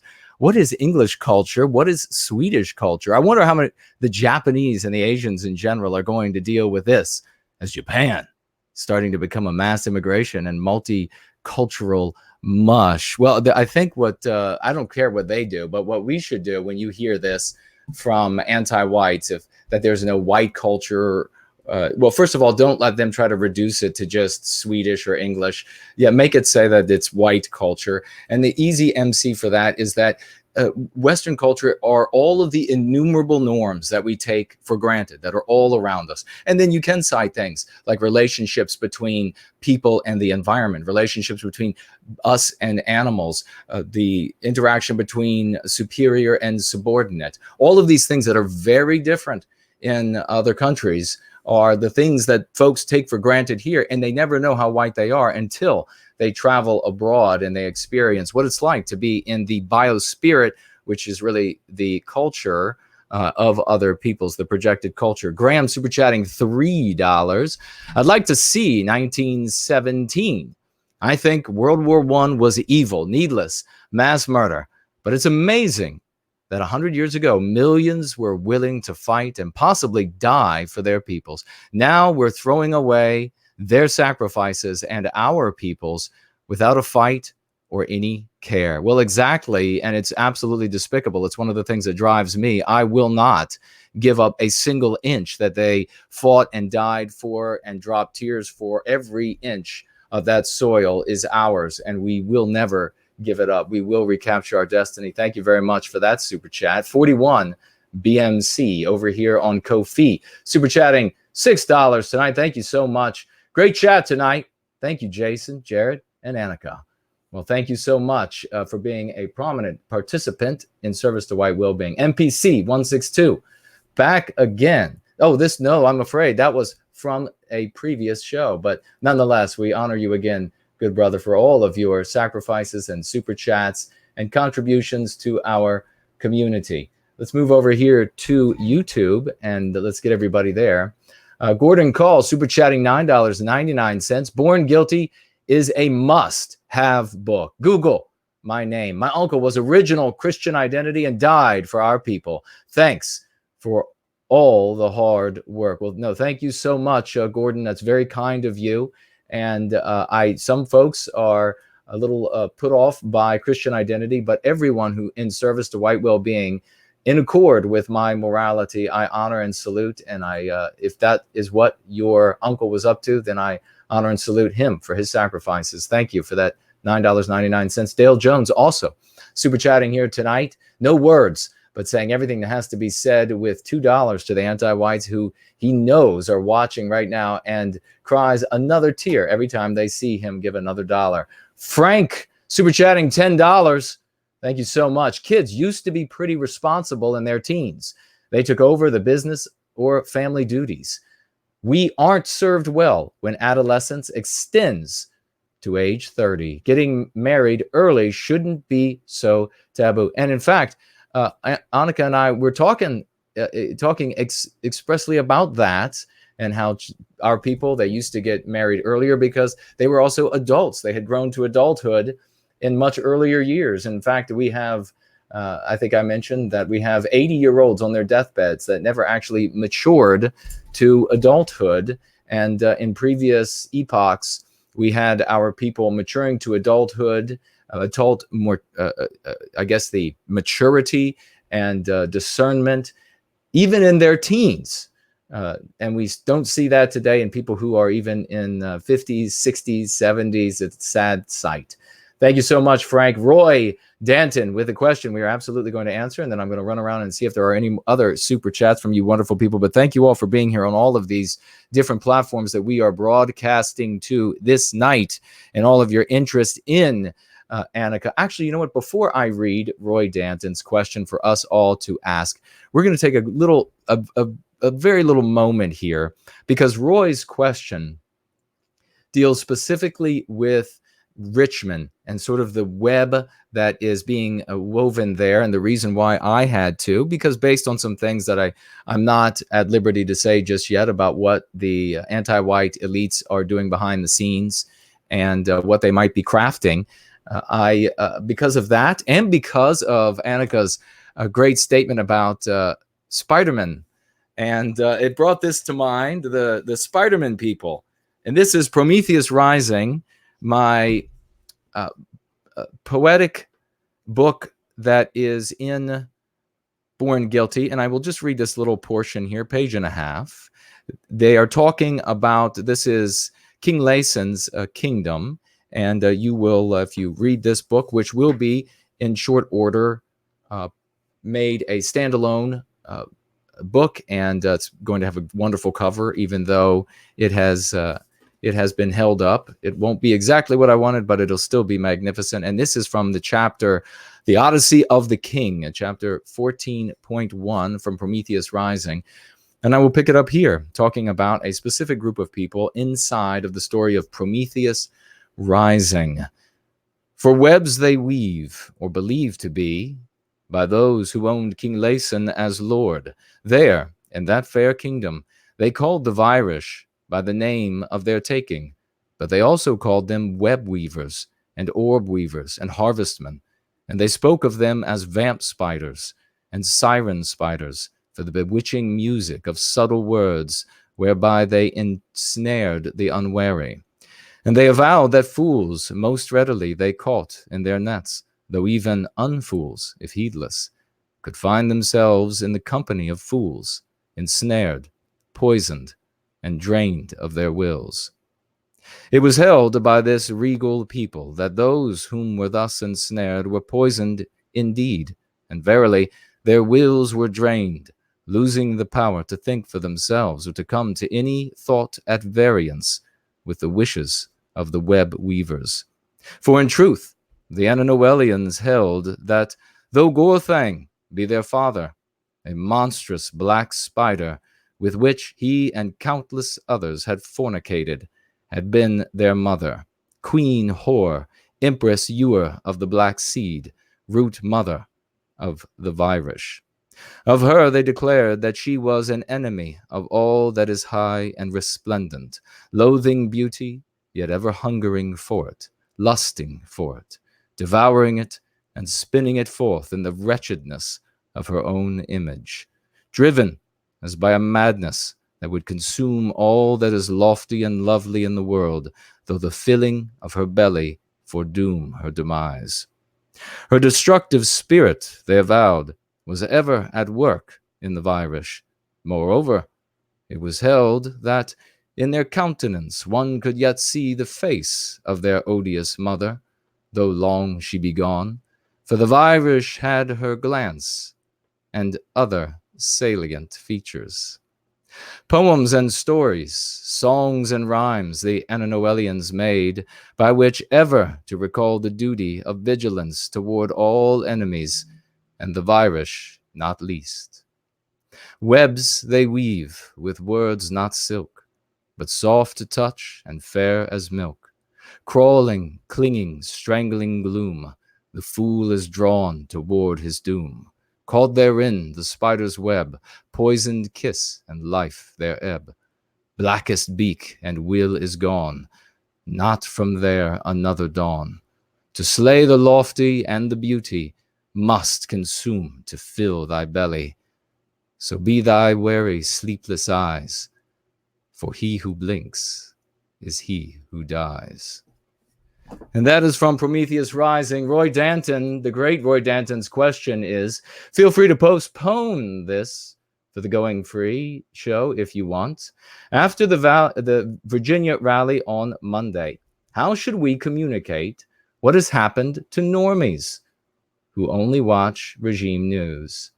How should we talk about it on Tuesday? Annika, since you are our special guest, please, ladies first. Oh, how does this work? Do I just say goodbye? No, please answer this question. Okay, well, can you go first? Yes, I can. I will go first, and then Well, Jared can answer this. Because I had another quick comment to make about that as well. Yes. Okay, very well. And then you can say whatever you'd like. I will check for other super chats, and then you can give your final comments at that point and where folks can find you. I will say this, Roy. What is happening down in Richmond is that the anti-whites are endeavoring to take away our right of self-defense. They are not trying to deny you the right to bear arms. Never speak of it as the right to bear arms. Never talk about the Constitution unless you have to. Begin with the right to self-defense. This is something innate. This is something that every person expects to be able to have. And when confronted with the argument that you would be denied it, they find it absolutely repugnant. In a world where there is such a thing called a firearm, where a woman of 80 pounds can take down a man who is 7 feet tall and 350 pounds with this magic tool of self-defense. There is no self-defense if you don't have access to that tool. It has nothing to do with military-grade weapons. It has everything to do with a very simple tool that enables us to defend ourselves irrespective of those around us, their size, their training, their bestial inclinations, or whatever it might be. So this is about denying you the right to your self-defense. And this is a salient example of the anti-whites endeavoring in all things that they do to inflict this injury on Western kind. Yet again, another thing, denying us something that we need for our individual lives to have our safety and the lives, therefore, of our people. You can also say this, because it is very important when having this conversation with anti-whites. They are going to want to talk about this country or that country that doesn't have firearms. And they're going to want to talk about the crime there. They're going to want to say, well, the crime is lower there. Well, their governments haven't rounded them all up yet. The reason why governments like those in the UK and elsewhere who have disarmed their people, who have denied them the right to self-defense, have not rounded up ideological dissidents, heretics of anti-whiteism, is because you and I have the right to self-defense here in the United States. It is the same thing that caused the German people to decide to vote for a certain political party and bring them into power. We won't say their name because the AI is listening intently. The German people looked over the border at Russia and they saw what was being done to white people over there who had fallen to that particular ideology, and they did not want that in their own fatherland. And so too would be the case here in the United States. If we witnessed the Australian government and the Canadian government and the UK, all of these different countries that have disarmed their populations, rounding them up, and they have no opportunity to defend themselves, no means by which for self-defense, there would be such bloodshed, there would be such hailstorm in the United States at even the slightest word of taking away the right to self-defense. That is why those of our brothers and sisters in the UK, Australia, Canada, and elsewhere have not already been rounded up and liquidated, because we have the right to self-defense in the United States. We still have access to that tool. This is how you talk about it with the vagues out there, your friends, your family, the strangers that are out there. It is the only conversation that matters. It is the conversation that will have them on their heels. It is the conversation that they will not be able to refute. You talk about right to bear arms, they can talk about the Constitution means the opposite of what it means. You talk about any of these other tactics that conservatives and nationalists use, and they are going to be able to contend with you on those issues. And they're going to walk away saying, children are going to die because you will allow guns to remain in the hands of people who commit crimes. You have to refill the subject matter on the basis of what will serve our well-being and the well-being of our children, which includes the recapture of our destiny. And that in no small part is going to be an element, a factor of whether or not we have access to those tools of self-defense. The final thing I'll say about that is the moment, this is the absolute guaranteed prediction you can give to anyone. The moment that the United States disarms the population, denies us the right to self-defense, will be the moment that those camps open up across the West, just as we have heard Project Veritas capturing Bernie Sanders' field director saying in private, not a conversation that he was afraid to say, not a conversation that he did not look like he was nervous. He didn't look like he was concerned, talking about people getting the wall, talking about people having to go to gulags. No, this is the conversation that these anti-white bastards have. And it is because people like myself and others out there, others in this chat, and I think Annika as well, it is because we exercise the right to self-defense that all of us, whether you're too scared to pick up a firearm or not, are able to be free. And if you need a parting statement for the person you have a conversation with, and they are still taking the anti-white position, and remember, this gun control, you call it an anti-white position. You do not allow them to sound like they are protecting or defending anything. They are anti-white. They're denying you the right to self-defense, denying your children the right to self-defense, denying you the ability to protect your family by denying you the tool of self-defense. But if you need a parting salvo as you depart and the anti-white has not converted, just tell them that you will happily purchase them a sign, a nice big one, to go in their front yards that says, "This is a gun-free home." And I guarantee they'll never put it in the front yard. So, Jared, any thoughts? That's a great sign. I like that. I'm still here. Here we go. Yeah, there you go. Well, I have thoughts about the gun thing. I really know nothing about what's going on with the rally. I'm completely out of the loop on that. I was not aware. He filled me in a little bit on the side. As far as my views on guns, one of the reasons I wanted to relocate from California to Texas was so that I could protect myself. And yes, what's funny is I actually have one on me when I travel. If I'm not flying, I always take at least a 9mm with me. Because why not? Like, I can legally do that. And I'm a single woman stopping at a gas station that I'm unfamiliar with. Why would I not at least try to go down shooting, but I'm also, I've taken women's self-defense, and I know about situational awareness and avoiding. And, cause I know that, if I were in that moment, I have had to pull my gun before. And I know that in that moment, adrenaline kicks in and it's confusing. I don't know if anybody here has ever been in a situation like that where you're about to get mugged. It is terrifying, and you actually almost poop yourself. I mean, it's that scary. It's like having a big old cup of coffee. So you have to, George over here doesn't seem so, I'm just listening and observing. Your camera froze for a second. So, yeah, anyway, so I do like the fact that I can defend my life. That is one thing that I will eventually, if I ever get completely kicked off Twitter, it will probably be because I get in a fight with somebody about guns. Because that's one of the ones where I'm trying to have to have somebody like check my tweets before I hit send on that one. Yeah, and I actually will pull the opposite. Like when people say, you don't need guns, this or that, they're privileged. First off, they live in an area where they don't need weapons.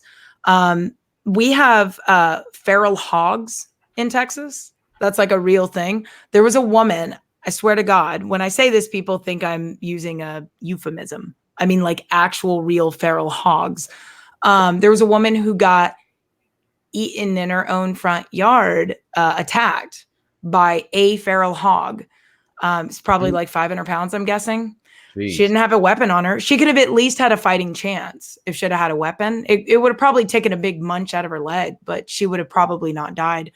They had to wait for the autopsy to release it. They couldn't determine who it was. That's how bad this hog had mangled. It had eaten most of her body in her own front yard. So her family found her. And this happened just recently. I can tweet out the link later. It's in the local news in Houston.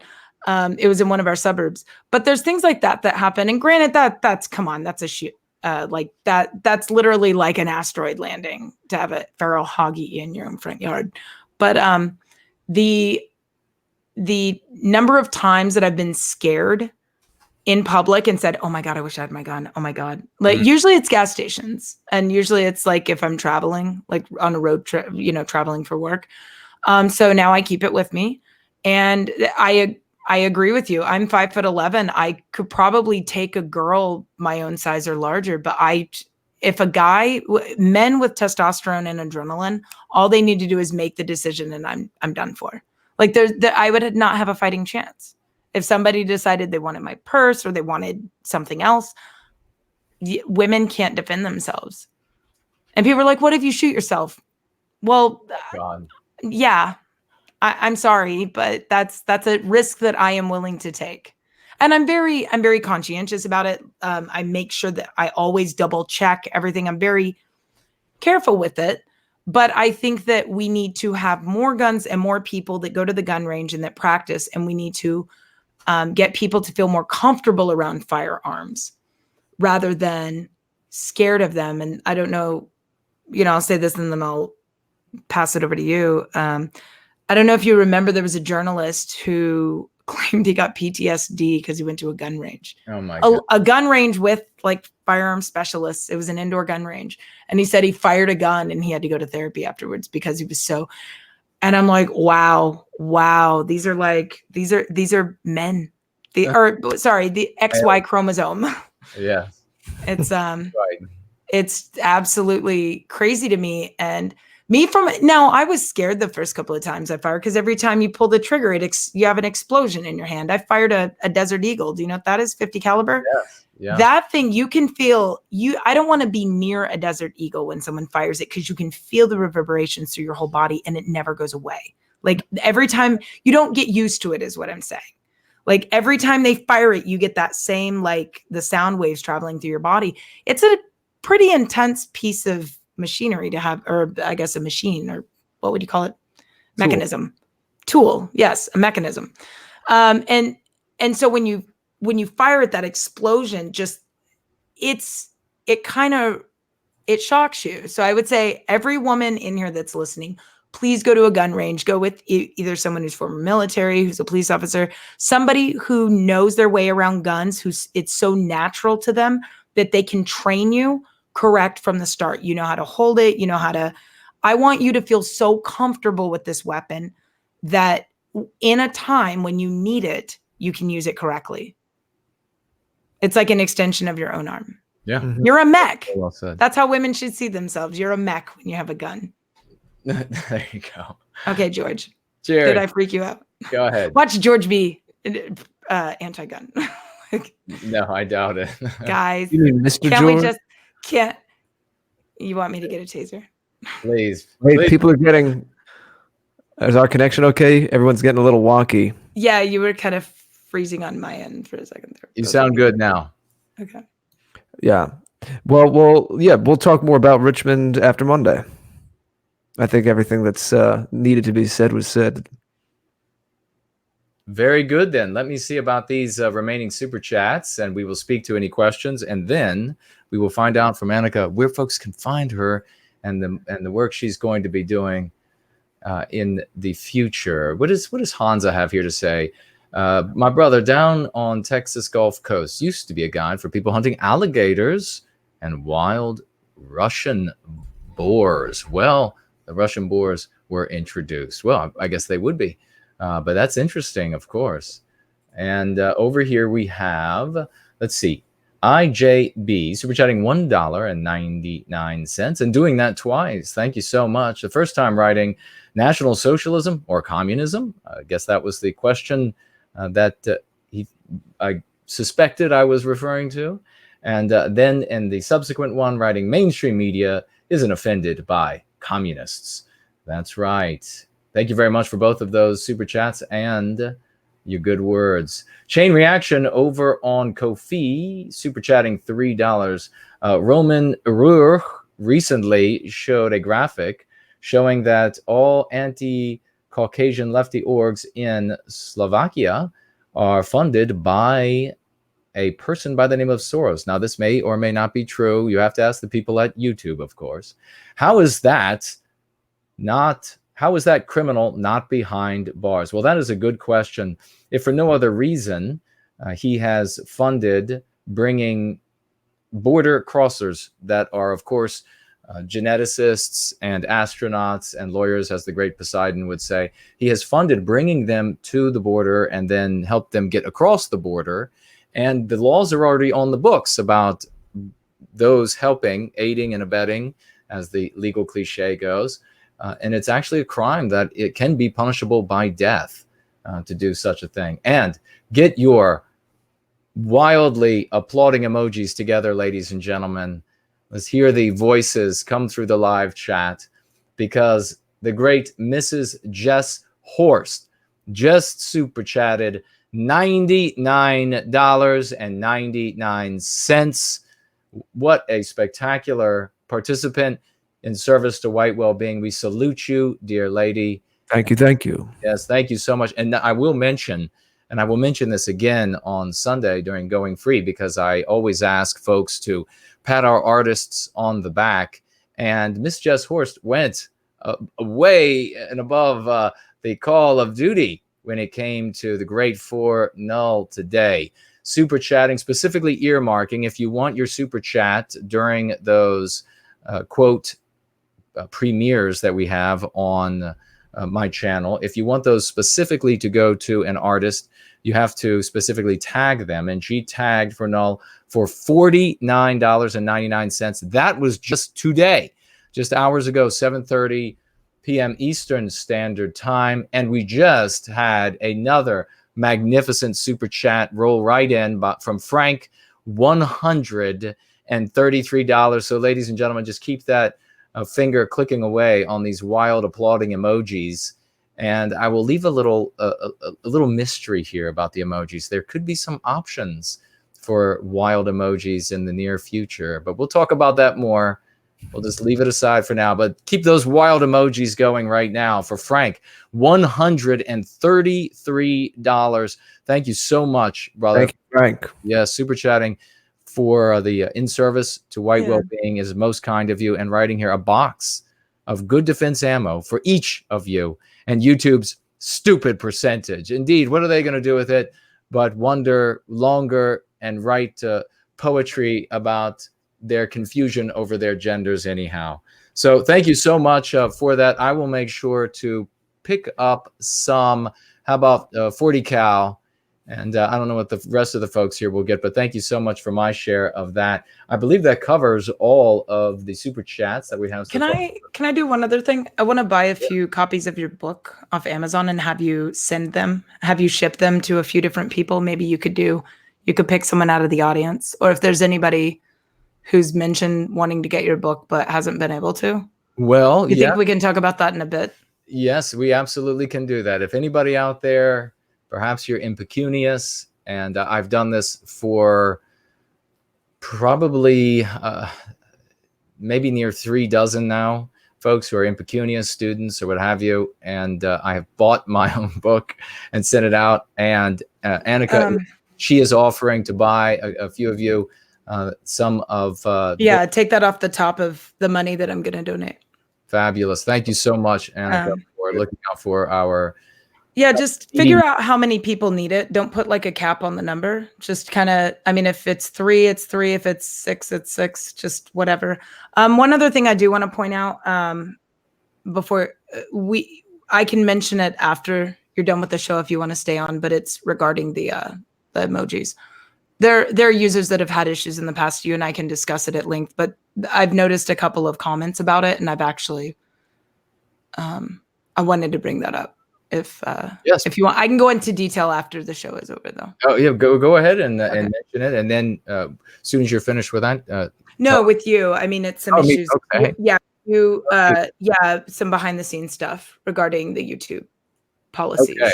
Absolutely. Yeah, but I only mention it because a couple of people have mentioned it now, and I wanted to acknowledge that I heard it and I'm aware. Okay. So if anybody needs a copy of the book, write you, and it'll come out of the super chats. So you thank so much you for to the super chatters out there and the people that have donated that are helping. See, we're helping one another out. precisely. We don't need welfare. We can help one another. That's right. That's right. We besides, every time we have shown up at a new continent, there wasn't a welfare office for us to make our claim. We have to cut the trees down, hew the trees, trench the earth, plant the seeds, hunt the game, defend ourselves against disease and other peoples and the elements. So no welfare offices for us. But it's been an absolutely splendid time. Oh, you know what we do have, and I'm going to Entropy. we do have entropy. Yeah, somebody mentioned entropy. So Let's see. The good kind of entropy. The good kind. Roy says that he deleted the message and wrote another one, but I see the original messages, Roy, in the question widget. So perhaps something has malfunctioned. No new messages are there, but you have time as we wrap up to write a new message in there or to tag myself and or Jared in the live chat over here on No White Guilt channel, and we'll see and ask the question, dear friend. So please, Annika, while I look for that and any other super chats there may be, let folks know what you'll be working on next and where they can find you, that sort of thing, please. my YouTube, and I believe it was 2012, gave me a short vanity URL, which is very helpful to find my channel. So regardless of what the domain, what it says in the top, it's youtube.com/Annika O'Brien. That's ANNIKA OBRIEN, all one word, no underscore, dot, anything like that. You don't have to put in /U or C for channel or user. It's just youtube.com/Annika O'Brien. I currently don't have videos. The next, my kind of resurgence on YouTube is going to be kind of helping like what I was saying earlier about the functional versus dysfunctional people, and kind of coming from dysfunctional background.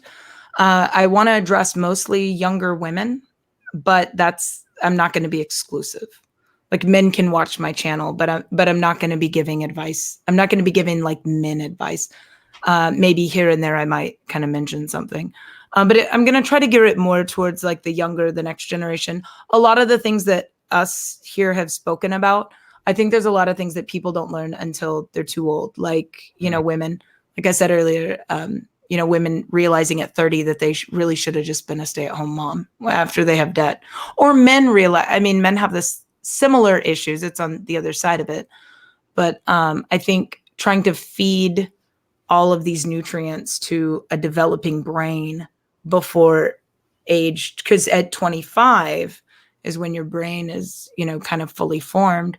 So I think trying to get as much at an earlier age is really important. Let them learn from our mistakes, and then Twitter, I'm Annika Skywalker. It's just like Skywalker, like you'd expect. The irony of that is that I'm no longer a Star Wars fan. I'm a big Star Trek fan. I think that was our first conversation, Jason. I kind of rattled your ear for like a half an hour about Star Trek. I explained the whole universe to you and how the different. I don't know. Have you seen any episodes yet? No. You've been busy. No. But maybe one of these days I'll catch a little bit of it. Okay. Let me do this. Now that we, Jared, before you give your last bit of advice, our last will and testament. Last will and testament. Before you give that, Entropy has responded like the god Poseidon, and has suddenly risen from the seas. And there are more super chats over here on Entropy that I have to read. Thank God Entropy came through for us, and as well as Roy's question looks like it might be here twice. So first of all, we have Roy super chat, the great Roy Danton, dear friend, and really Annika, this is somebody who is so many just sterling just exemplars, and their names are definitely going to be going in our Hall of Heroes, and our beautiful big concrete and glass marble buildings. Roy Danton, $25. I really want that crown, at least for this week. Well, brother, were you here at the very beginning? If you were not, you were mentioned on the All-Stars part of the roll call. So perhaps you'll have the crown this week. It looks like you will. And we have, that was on Entropy. We also have on Entropy, Kabuki, not writing any verbiage, but saying a lot to the anti-whites with the $5, saying that he's going to wrap that around our white babies to protect them from all of the sickness that they want to infect them with. Let's see, Roy Danton, is this new? Writing here with $5. Thank you, good friend, over here on Entropy again, and writing at the last going free. I was looking forward to a really terrible week, but after putting all that stuff behind me for good, the feeling is just very awesome, and I'm very happy. Magnificent, and thank you for sharing that testimony. And in fact, in the live chat a little while ago, Roy shared the testimony that he learned from going free, that getting rid of your so-called friends who are anti-white is one of the healthiest things you can do. There is an endless supply of people out there with which to be friends. You do not need to suffer someone who is going to be deleterious for you, who's going to eat away at your soul, that you have to walk on eggshells around them to make sure that you don't step on something that will cause them to come unglued and socially lynch you, condemn you for not being a anti-white. Roy Danton, again, writing with $25. Is this right, Roy? Guys, don't waste your time with negativity and worries. It only eats away your soul and diminishes your true potential. Take one step at a time and focus on what's right in front of you. Precisely, Roy. Very well stated. Thank you so much for those wise words, those sage words, and the $25 super chat to add on top of all of the other dollars that you have given. Again, folks, I will point out that Roy is saying not just $25 as a thanks, not just $25 as appreciation, but $25 more dollars on top of all of the other dollars as a testimony to the success of the lexicon and dialectics in going free. That is what people are saying. Just had another baby who was not conceived because of going free. At least I'll have to make sure that that's not the case. But another beautiful white baby will be showing her infant picture on Sunday on the Going Free stream. Born just the other day. Magnificent. Warms my heart. The community is growing exactly as planned. Ohesian super chatting with $5. Looks like it might be a question for Annika. How does Annika think white women will be treated in the U.S. by the left? Now, of course, we mean anti-whites because that spectrum means nothing to us. So how does Annika think that white women will be treated by the U.S. or in the U.S. by anti-whites when they no longer need your vote to win elections? Now, just hold on to that, Annika, because we might have another question. So it's a pretty easy one to remember. But if we have more than one, you might have to jot down. Ohesian back again with another $5. What are Annika's favorite YouTube channels? Well, I think she named one of them on Millennial, and you'll have to check it out. I said my favorite new. I think your favorite new. What's funny? This is how ignorant I was. I hadn't really been paying as much attention to Millennial because I was really busy and I was sick and it was Christmas, and I think I found you on Twitter somehow. We had some, and long story short, I didn't realize he knew who you were. Like, I thought I was enlightening the chat. I was like, hey guys, there's this, let me tell you about this channel. So it's kind of funny. And he's like, yeah, I'm going to have him on in a couple of weeks. I was like, I'll give you a little bit of history, Annika, because of Millennial 2017, 2 years ago. Yeah. That's how Jason and I became aware of one another. Oh. And we credit him as part of that history and why this whole show exists. That's awesome. Yeah. Me and my former podcast partner found each other through a mutual group that was supposed to be people discussing politics. And we were both had been liberal and we're both being accused of being the same, the word N-word, the 4-letter N-word. We were both accused of that so many times that we kind of became friends on Facebook in a Facebook group. And then we're like, hey, let's just, so we lived up the street from one another and we were both going to the same protest, I think it was. And then we met and we both had the same idea to have a podcast. So we decided to do one together and it worked really well. So I would say that we definitely met through the whole YouTube channel stuff and then Facebook stuff. So that's how we met. Well, keep talking, Annika, because we have this question for you from white women. Making me nervous. I'm going to get hives. Okay, I have said in the past, and I truly, truly believe this, that white women are the most privileged people on the planet. I think I might have said this to you as far as like what we consider privilege, like the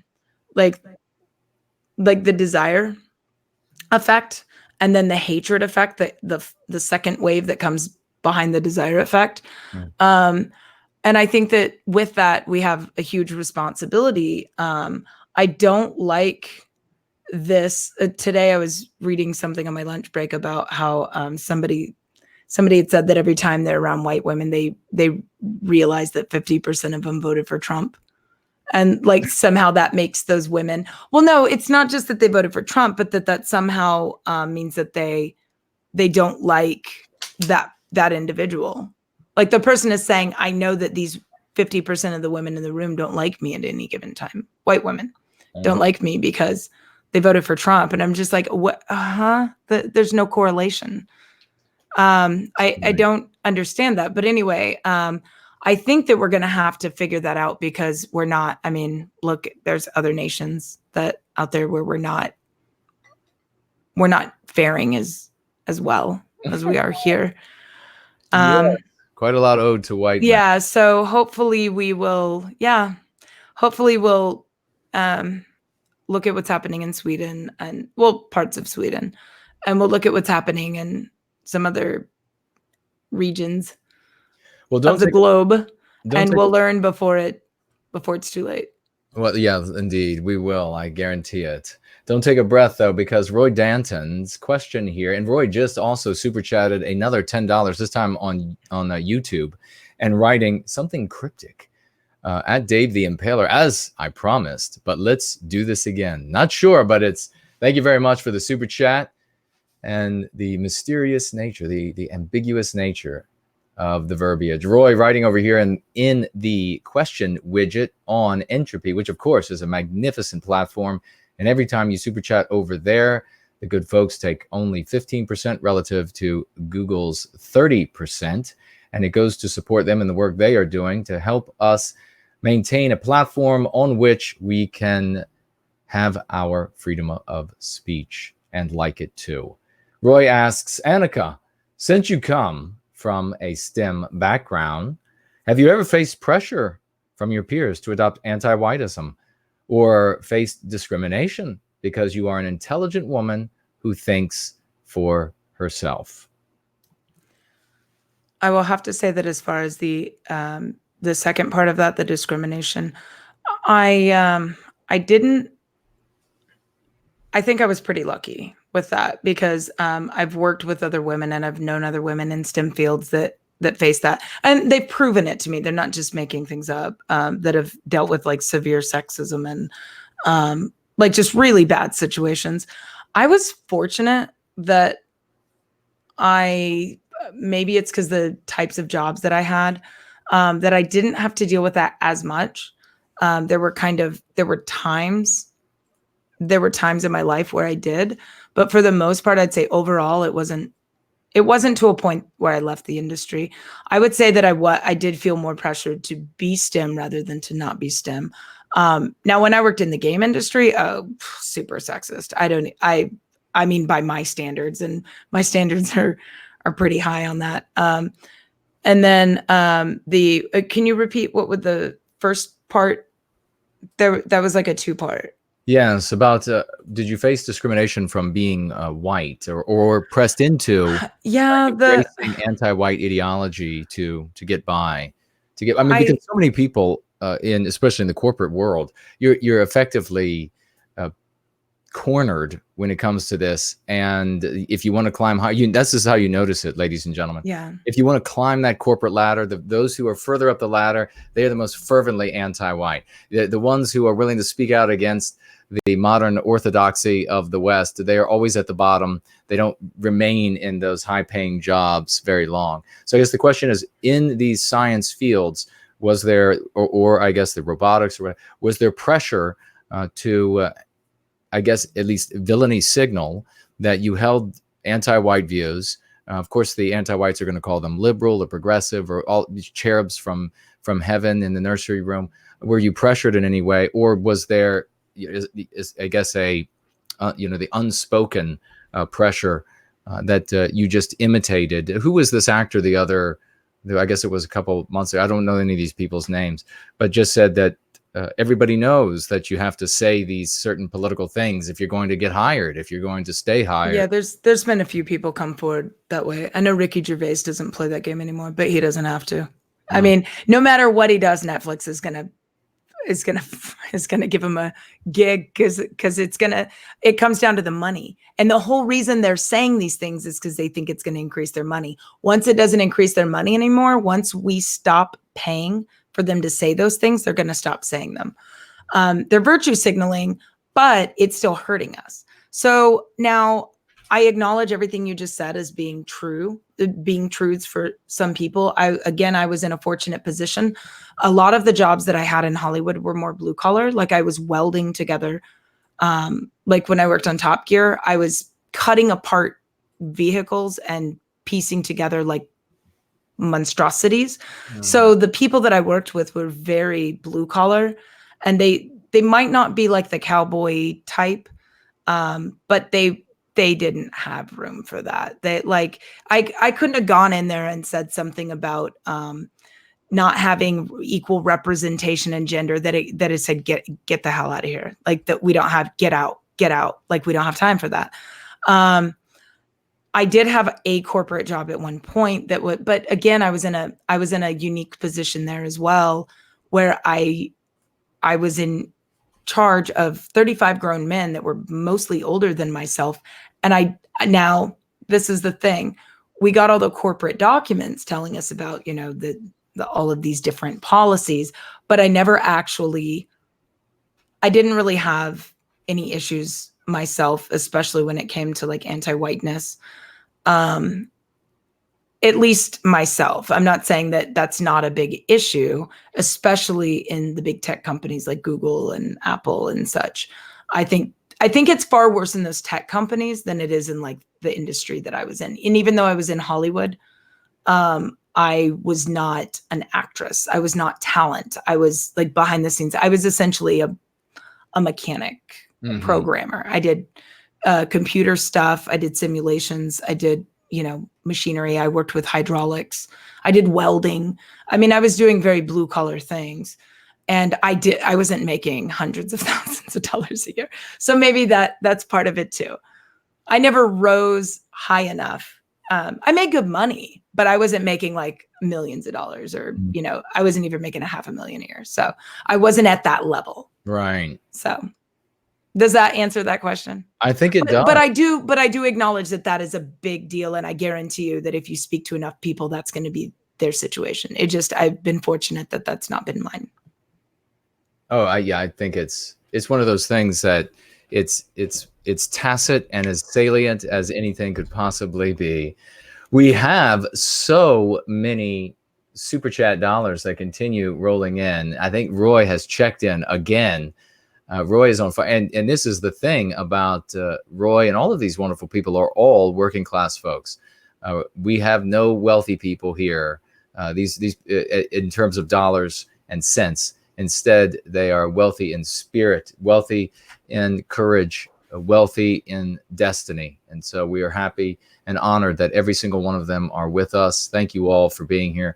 I am scrolling back through here, still finding more super chats. I'm going to go ahead and read some more. Craig asks, do I accept Bitcoin? I do indeed. And if you look down into the description, you will find a Bitcoin. And by the way, I need to remember that somebody gave me, some 10 millionth or something of Bitcoin, and I I have to begin thanking people. This was the other day during a Go Free. Oh, wow, more super chats. So let me go ahead and try to read these. The great Seaver Hamlin, doing like quadruple duty, monitoring every one of these platforms and keeping us safe, has also super chatted $30 over here on Cash App, specifically earmarked for books to go out to people who are unable to afford them. We could start that trend.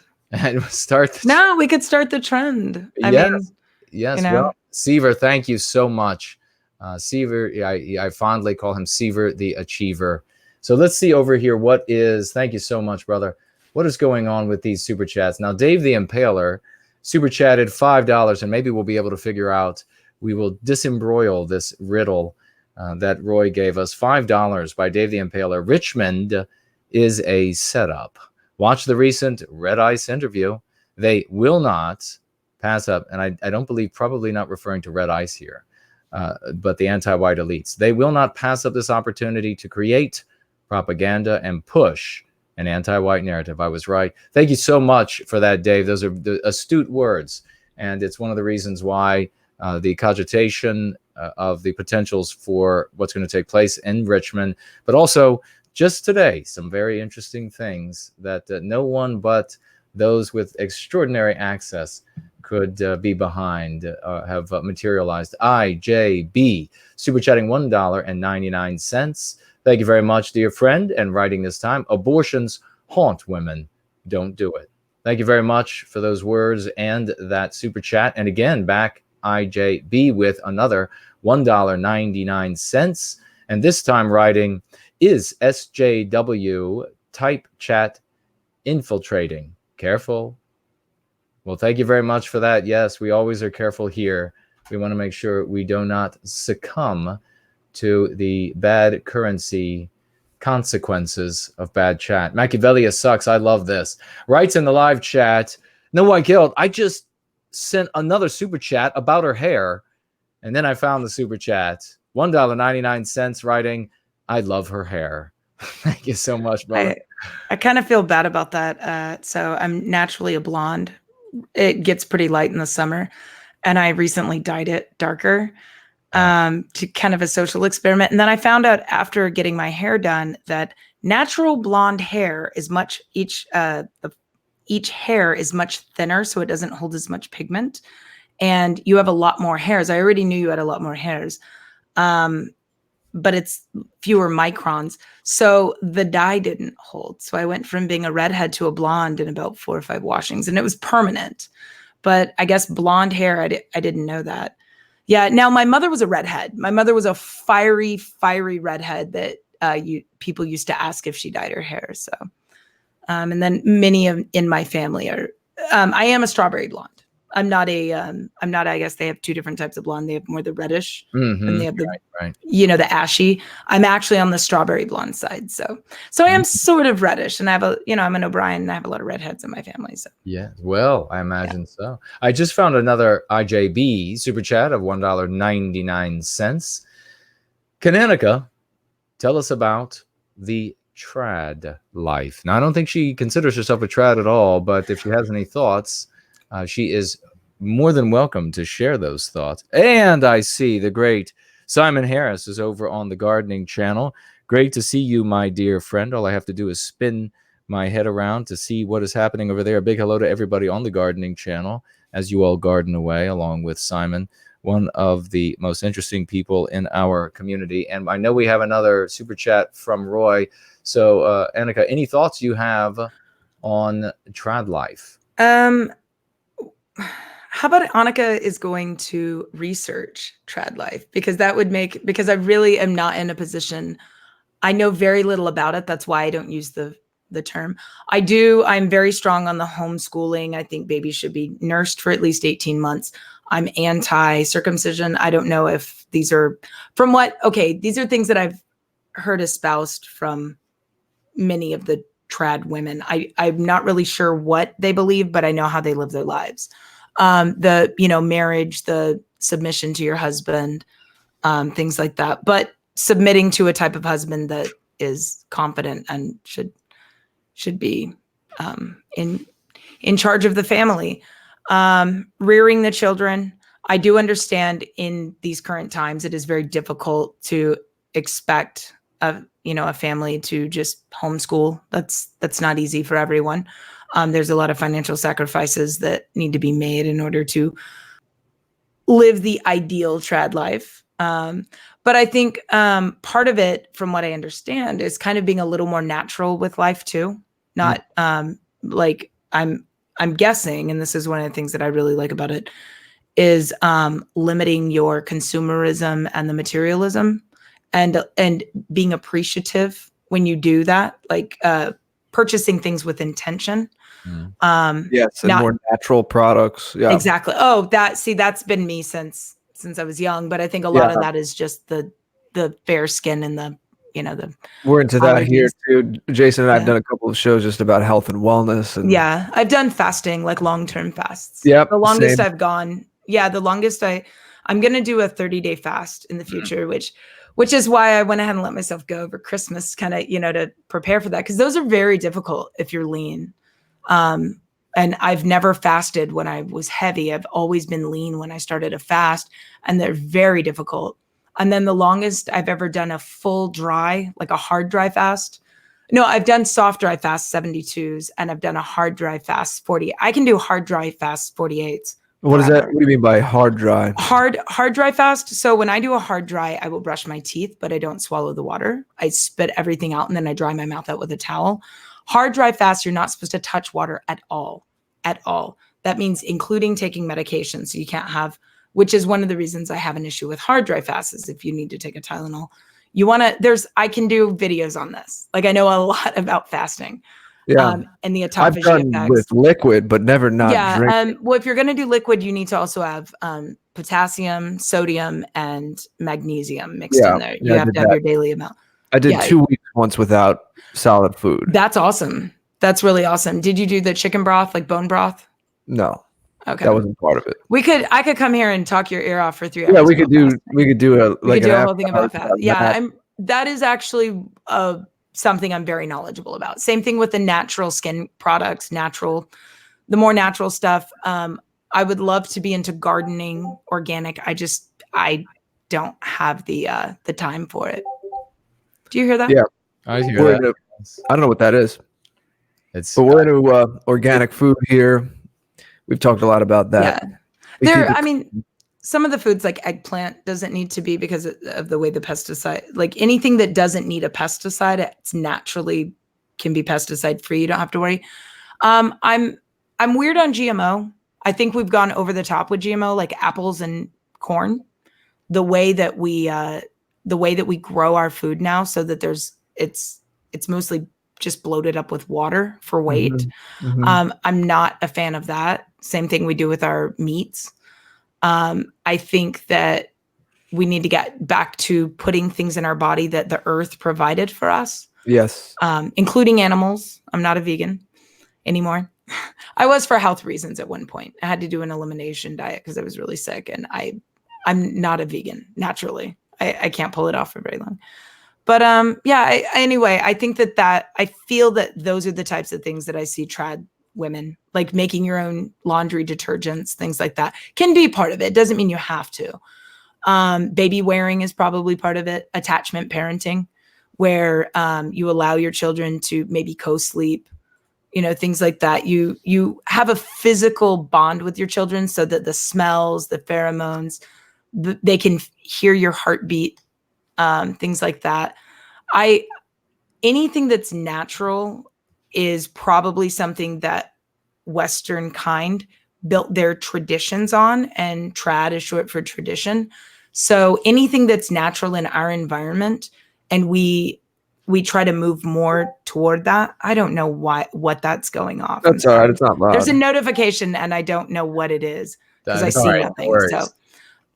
So anything that is more natural in our natural state. Sorry, I didn't want to cut you off.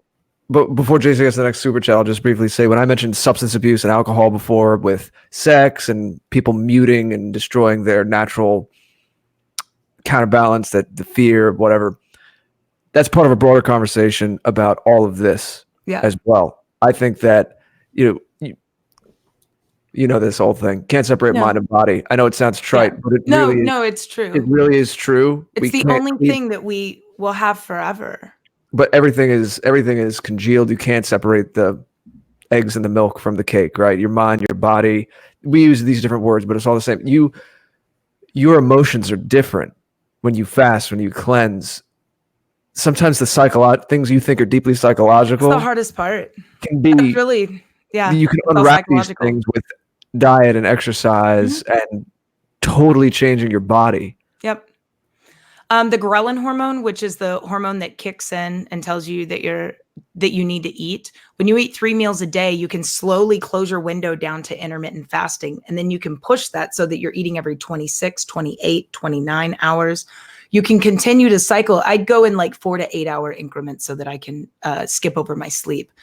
When you're trying to extend your fasts, you can go 40 days, not without water, but you can go 40 days without food as long as you have this.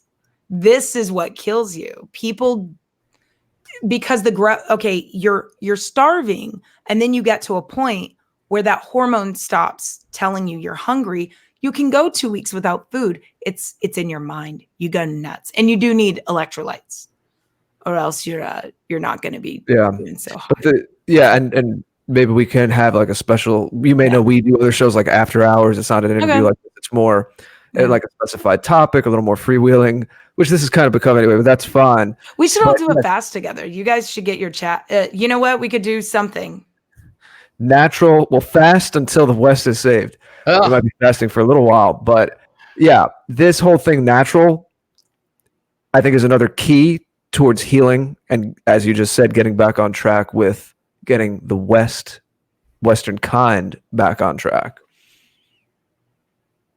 Very well said, brother. Let's read some more of these super chats. I think I fumbled it a little bit, but thanks anyway, Jason. Oh, we get it. We know what. Is Annika frozen? I think Annika's frozen. Did she freeze? Well, she's frozen in a good way. So it looks like she could just be contemplating all of the good words that we're saying. Like this. Yes, she's like, that makes a lot of sense to me. She's really ruminating on this natural stuff as saving Western kind. It is, and there she goes. But she wasn't. She'll even come back. She will be right back. And I think I figured out why. Our dear friend and champion here in service to White Wellbeing, Roy, has kept showing up rather with super chats. He writes here, if anybody super chats within the next 5 minutes, I'll match it up to $95. Thank you, Seaver Hamlin, for your donation for White Wellbeing. Well, thank you very much, Roy, for that. What a hero. And in fact, everybody get your emojis ready again for the great Roy Danton. If we could shower him with laurels from on high, I would be the first one to throw them out. Roy super chatting $95 more over here on Entropy. God bless you for all that you are doing to help bring service to White Wellbeing, and particularly the organizational entity that I want to bring to fruition that will enable us to truly do great things for our people, to take it to the next level. Thank you so much for that, Roy. $95 in writing. As I promised, I'm matching Seaver Hamlin's super chat. But let's fill it up. Love you guys. We'll love you as well, Roy. God bless you. True champion, as I say, an absolute champion. Thank you, Roy. And if anyone doesn't know, Roy was a big part of that big prize pool for the Last Message to the West contest. He spontaneously donated and bumped it up a lot back a few months ago. He did indeed. Welcome back. Well, I thought I got kicked out because I was telling you guys to starve yourselves. You missed a lot. We found the cure to saving Western kind, and you missed. We're not going to be able to revisit it. This is the robot Annika, though. This is not. The other one went to bed. But no, we just. How do we know you're not a robot that real Annika built? Yeah. What's that movie? Ex Machina, from Deus Ex Machina. Yeah. From the Greek. Is there something like that? Yeah. Ex Machina. I don't think I haven't actually seen the movie, but We want to make films at some Really? point, and Let's maybe do it. we'll get you Super involved. We'll make Yeah, it's super robots easy. in the film. You have an iPhone? You can be a director. So, Yeah. No, I think if you guys want to do short films, I think that would be another thing you can do, because equipment is so inexpensive these days. You can learn so much. You can learn editing on free software. If any of you guys out there want to learn about just like basics, I'm sure, I don't know if you guys have the time, but if anybody wants to hit me up on Twitter, I'll reopen my DMs. I had an issue the other day. I was dumb enough to ask what a catboy was. Oh, And God. some people sent me some pictures, And and then certain things slid into your DMs that you would rather I not was not put in there. aware. I didn't know. And I went on a reporting and blocking spree. And so I didn't know that was a thing myself until recently. yeah, when I said what is a catboy, I thought it was going to get letters and words back, not images. Oh, gosh. Yeah. Yeah. We have some other super chats, and I think we had a question. Let me just get these in the process of refreshing these screens just to make sure. And we do have here Hansa. Great Hansa is coming in with a $2 super chat. Thank you very much, dear friend. And writing here, suggest Lacey Lynn to Annika for trad. Yes, indeed. She's a good friend of ours and a trad lady all the way. She's been on the show a couple of times. Yeah. Anybody that's new, what do you do? What do you do? I don't want to sound like a father scolding everybody. You go to the afterparty.tv and you type it in the search. We have our back catalog, almost 2 years of stuff now, so you might be surprised what you find. Indeed.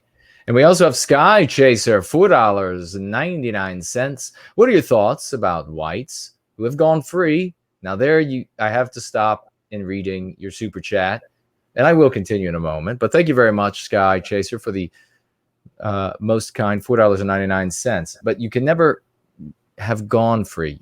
You will have to go free for the totality of your life, because these infections, these thoughts, they cannot be erased. You cannot extirpate them from your mind. So you have to treat yourself for the totality of your life, or they will creep back up like poison ivy and just be relentless.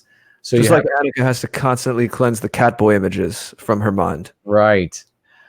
It's an ongoing process. Yeah, I'll reopen my DMs. I was dealing with a lot in a short period of time, so I locked him down. But so we have all right. So you're gonna have all right.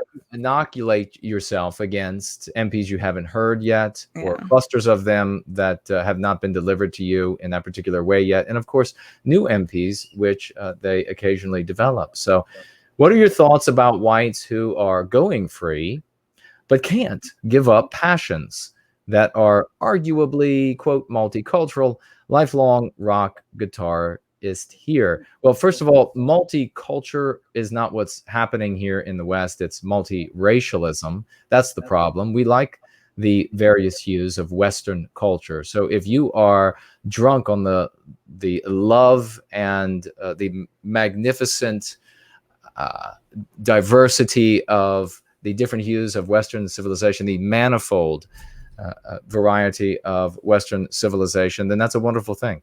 And there's nothing wrong with enjoying the creations of another group of people, particularly if that is what you like to play when you are rocking out on your guitar. Now, Jared was going to speak to this in just a minute because, of course, he knows how to rock out on a guitar. But we have a lot of artists in the white positive sphere, more coming every day, and I continue to support the arts and in particular artists, and so we hope that you will become a part of that. We do want to see creations that come from, if you are a Westman, your biospirit rather than the biospirits of other people's. But there's nothing wrong with continuing to enjoy. I mean, we don't have to be doctrinaire about every single thing in our lives to be able to serve white well-being. That is just a purity spiral that always ends in a plane crash. But thank you very much for that question, and I hope that answers it. And we'll pass it over to Jared George so he can speak to the lifelong rocking out on guitar and the influence potentially of other races' contributions to perhaps some of the pieces. Is he connecting the two things? Well, I'm not sure. He says, can't give up going free, but can't give up the passions that are arguably, quote, multiracial. Although when he says multicultural, I'm not sure, but are arguably multiracial, and says that he is a lifelong rock guitarist here. I don't know if the two are related. I have a whole long article about how rock and roll, even though there's bases in the blues, rock and roll as we know it, and even if it has certain corruptions about it, is an expression of the European biospirit. I have a 4,000 word essay on it on countercurrents if you want to go read my deep thoughts on it. There you go. But the question is a little broad, so it depends. He's saying arguably, so there might be things that, is it just appreciating certain arts from another culture? We're curious people. We have, like any culture, a spectrum of people. Some of us are more open, but we're probably going to have a lot of that relative to other cultures. So I always say, if you know the home port you return to and you have your center, then it's certainly okay to imbibe in that. No one's sitting here and saying that because an artist from another culture made something, you now can't go listen to that ever again. Newsflash, I've listened to and enjoyed music from pretty much every single genre. If it's part of your lifestyle and you're putting time and energy there, that is sucking up what you could be doing for your own people and living out your instincts as a person of European descent, white person, then it could become an issue. So I'm giving a vague answer, but it was a broad question. So it's hard to be specific when there aren't specific examples given. So I'll just say to always make sure you have that home port to return to, and make sure that it's not pushing aside other things in your life or muting other things in your life that are that real center. Well, I mean, I really appreciate yoga a lot, yoga and meditation. And at times it has had huge benefits to me, physically and, mentally. And Likewise.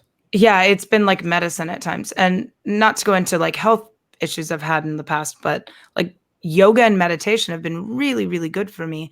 And I don't care what culture it comes from. Like if it's something, I would argue, especially with the meditation thing, that it's not like it doesn't come from us. A lot of this has been muted.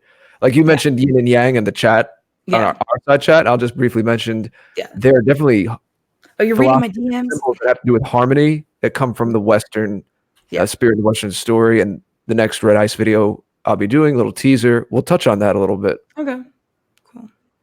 But I know there are people who even argue yoga comes from us, and that's a separate conversation. Yeah, I like sushi. I like Mexican food. I like all kinds of things that one could say is, I will say, are we going to not enjoy the things we enjoy when we live in a multicultural society? Are we going to just not enjoy? How does that benefit us? One caveat I'll give, and I've thought about this with food. I mean, I have a pretty wide palate myself. Mm-hmm. Is still the voting with your dollars thing, and occasionally going to. But if you're going to those businesses where the people that own that restaurant, are they supporting our causes? Are they voting for people that even have an inkling of having some kind of white positive dog whistling? Probably not. So in that sense, who's working in their kitchen? Are they legal? I'm not going to give my monies to businesses like that. I don't want to sound negative, but I was telling a friend earlier today about the whole boycotting thing. I love the idea we should be able to vote with our dollars. One of the problems I run into is I abhor Nike, not just for their signaling. I abhor them for like the slave labor, just long history of atrocities with the way they treat women, the way they treat just horrible, horrible company. Even when I was a kid, I instinctively did not like Nike. Yeah, I hate Nike. And when I was younger, I had, my feet grew really fast and their shoes didn't fit me as well as they do now. But I have a couple of pair of Nikes that are so freaking comfortable. But what happens is you have a company like that you don't like, but they end up buying. So it's like how Procter & Gamble or Kraft or who owns not Evian? Like all these different companies, they all own. It'll be one company that owns like 50 companies. Right. You can't boycott them. Right. And then you've been throwing all your money in one guy's hat, and then you find out the whole time that guy is really believes this other thing, and you're like, I've been shopping at your store for years, and now I find out that you hate me. Yeah. So, I wish there was a way that I do agree with you. You can directly vote with your dollars. Like when it comes to restaurants, there are restaurants that I don't go to, and there's only a couple of places. There's a website, by the way, called ibuyamerican.com, and it lists many American-made brands. I like that. Yeah. And I also, and this is where my social justice where I kind of still have some of that is like the purchasing things that like a company that's owned by veterans, like that. What's that Black Canyon coffee company? It's like some Black Rifle coffee company. They support the Second Amendment vehemently to the point where I think they've had a couple of their videos, their advertisements kicked off Twitter. And I like companies. Different kind of social justice you're talking about. I don't think the SJWs would be supporting that business. Yeah, but when companies come out in favor of free speech, when they show integrity too, because integrity isn't just being right or wrong. It's being, it's sticking to your principles, even when, the storm is blowing over you and you're getting knocked around. But I think that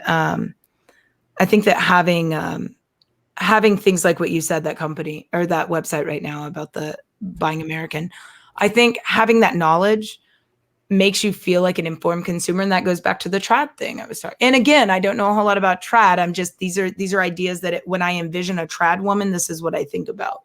Oh yeah. That's the direction it goes in, for sure. Yeah. So Mr. George, before my stomach consumes the rest of my pancreas, please give us your parting words and where we can find you. Let me say this quickly before Roy Danton sends us more money. Yes. Roy, I love you and thank you so much. I was saying, Annika, when you were refreshing, Roy actually was so generous with our prize fund as well as so many other people were when lovely Parge from Australia and I did a video contest we sponsored back in the end of 2019. We didn't ask for money. We never did a fundraiser, but people just spontaneously gave money just so the prize pool was higher for the video participants. And we were able to dole out almost $2,000 in prizes in December to 5 video makers that placed and 29 people that entered. Just as another testament, as you're seeing, to the good people who are here and how generous they are. So I'll end by saying how I'm always so grateful to be part of this, to be learning together with great people up here and in the community at large. You all know we have the afterparty.tv. We sent out another newsletter yesterday. We don't send out too much. Just sent out the first one in December, another one this morning, excuse me. The days are blending into each other, but that's how things are when you're working on a lot. And again, I'm grateful for that. I confirmed a lot of you that weren't confirmed. So if you sign up, for anyone that's new signing up, make sure you check your spam folder. There is an opt-in email that comes. But yeah, the afterparty.tv, we have more on it now than ever. We're almost to the point where all of these shows and all related media are cataloged, and in many cases, it's a lot safer and more secure than being on social media. We care about this trail that we're leaving in the world, and we want it to be there. We want you to be able to share it and search it. And as a lot of you may know, but Annika, this is something to let you know too, we have a community page on our site. So music and little video remixes and clips people make in the community here, we put on our site. We try to make it not just the Jason and Jared show.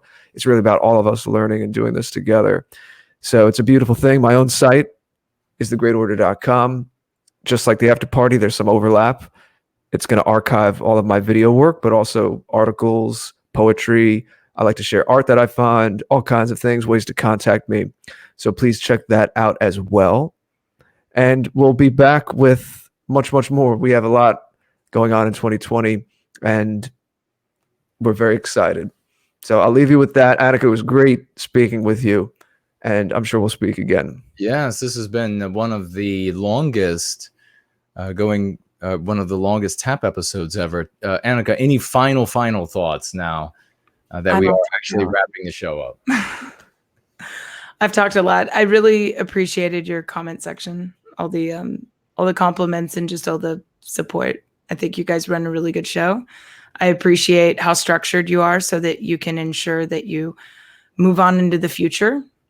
And I'll check out all the links. And again, like I said, if anybody has any ideas for me, anything that they want to run past me, fan art, go ahead and hit me up on Twitter. If for some reason you can't find me on Twitter, I guess do the YouTube, just message me through YouTube. But perfect. How does that even work? You can get messages through YouTube? Maybe it's just creators can talk. Is it because you have that check mark? You used to be able to. Oh no, that's they give you that when you hit 100,000. They put a check mark next to your name and they verify you and they send you out a play button, a little silver. You have to actually fill out a form for the play button though. But yeah, you guys will be there someday.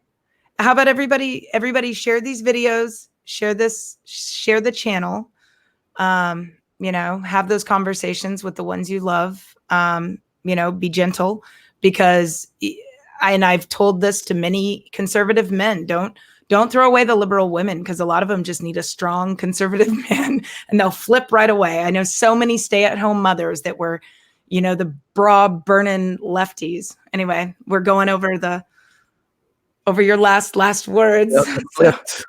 They'll get flipped, Jason. Yeah, they'll get flipped. I'll try not to be flipped. But it's been an absolutely fantastic show, as so many of them are. Jared George, thank you so much for all of the hard work that you do. Mr. George, for TAP, for service to White Wellbeing, making sure that we have an entertaining and edifying show every week. So thank you so much for that. Annika, thank you so much for being a splendid guest. A lot of fun, getting me a glass of water and making me a sandwich. That was very kind of you. So thank you for that. And let me see if I can make sure as I'm rolling things up. I think somebody said that, was it Lee or somebody said that I am the cause of taking the super chatting virginity. I think it was Lee who said that. I hope I was gentle enough for you. I know it was good for me. And finally, I want to thank the great Seaver Hamlin and Spartan Warrior Queen for doing a magnificent and often thankless job. Never thankless here, though, in service to White Wellbeing. We love you both. We know, especially that Spartan is up very late and probably has her eyes crossed several times at this point, but thank you so much. Seaver, thank you so much for everything you do to make sure that we have a productive chat here. We know that we are always on interview, that our brothers and sisters, the vagues out there, might drop by, and what they read and see here is going to help them to decide whether or not they want to stay. So thank you for making us as sterling as we can possibly be. I want to give a salute to some of the folks that I saw in the chat today. I saw Maynard out there in the chat today. Big salute to you. Spotlight you. Francis, salute to you. Heil Odin Sire, what a great name. And a extra big salute to you for your good words for Roy Danton. Acknowledgement of the sacrifices he is making for service to White Wellbeing. Be Soupful, gotta love that name. Great to see you. Mr. Anderson, Mike Anderson, wonderful to see you in the chat today. And Alex Simpson, saw you in the chat today as well. It's always splendid to be able to be on tap with Jared and all of you good people in service to White Wellbeing. I love you all. Thank you all who are live. Thank you all who watch this in replay for either participating or just watching. If you're new, you are always welcome to just come right into the party. You can say something if you'd like. You can be a wallflower if you'd like, but you must go free. And right now, the first 299 downloads of Go Free are for only $2.99 on Kindle. So you don't need a Kindle. All you need is the Kindle app, and you can read that, I believe, on just about any digital device. So you can get a hold of that and get started going free. Otherwise, you can find the books, Born Guilty, Go Free, and even my comedy novella, It's a Comedy, Damn It, on both Amazon and NoWhiteGuiltCollectibles.com. If you get them from NoWhiteGuiltCollectibles.com, I will be able to sign them for you. So a big heartfelt thank you to all of you, and a heartfelt thank you to all of you who super chatted. tonight so absolutely graciously. A final super chat from IJB, $1.99 more, asking the question, can Annika tell us about the 40-hour work week? No, she can't. But maybe next time she comes back, she can. Thank you nonetheless for the question and the super chat. And we look forward to seeing all of you again next time we get together on TAP. Bye-bye now.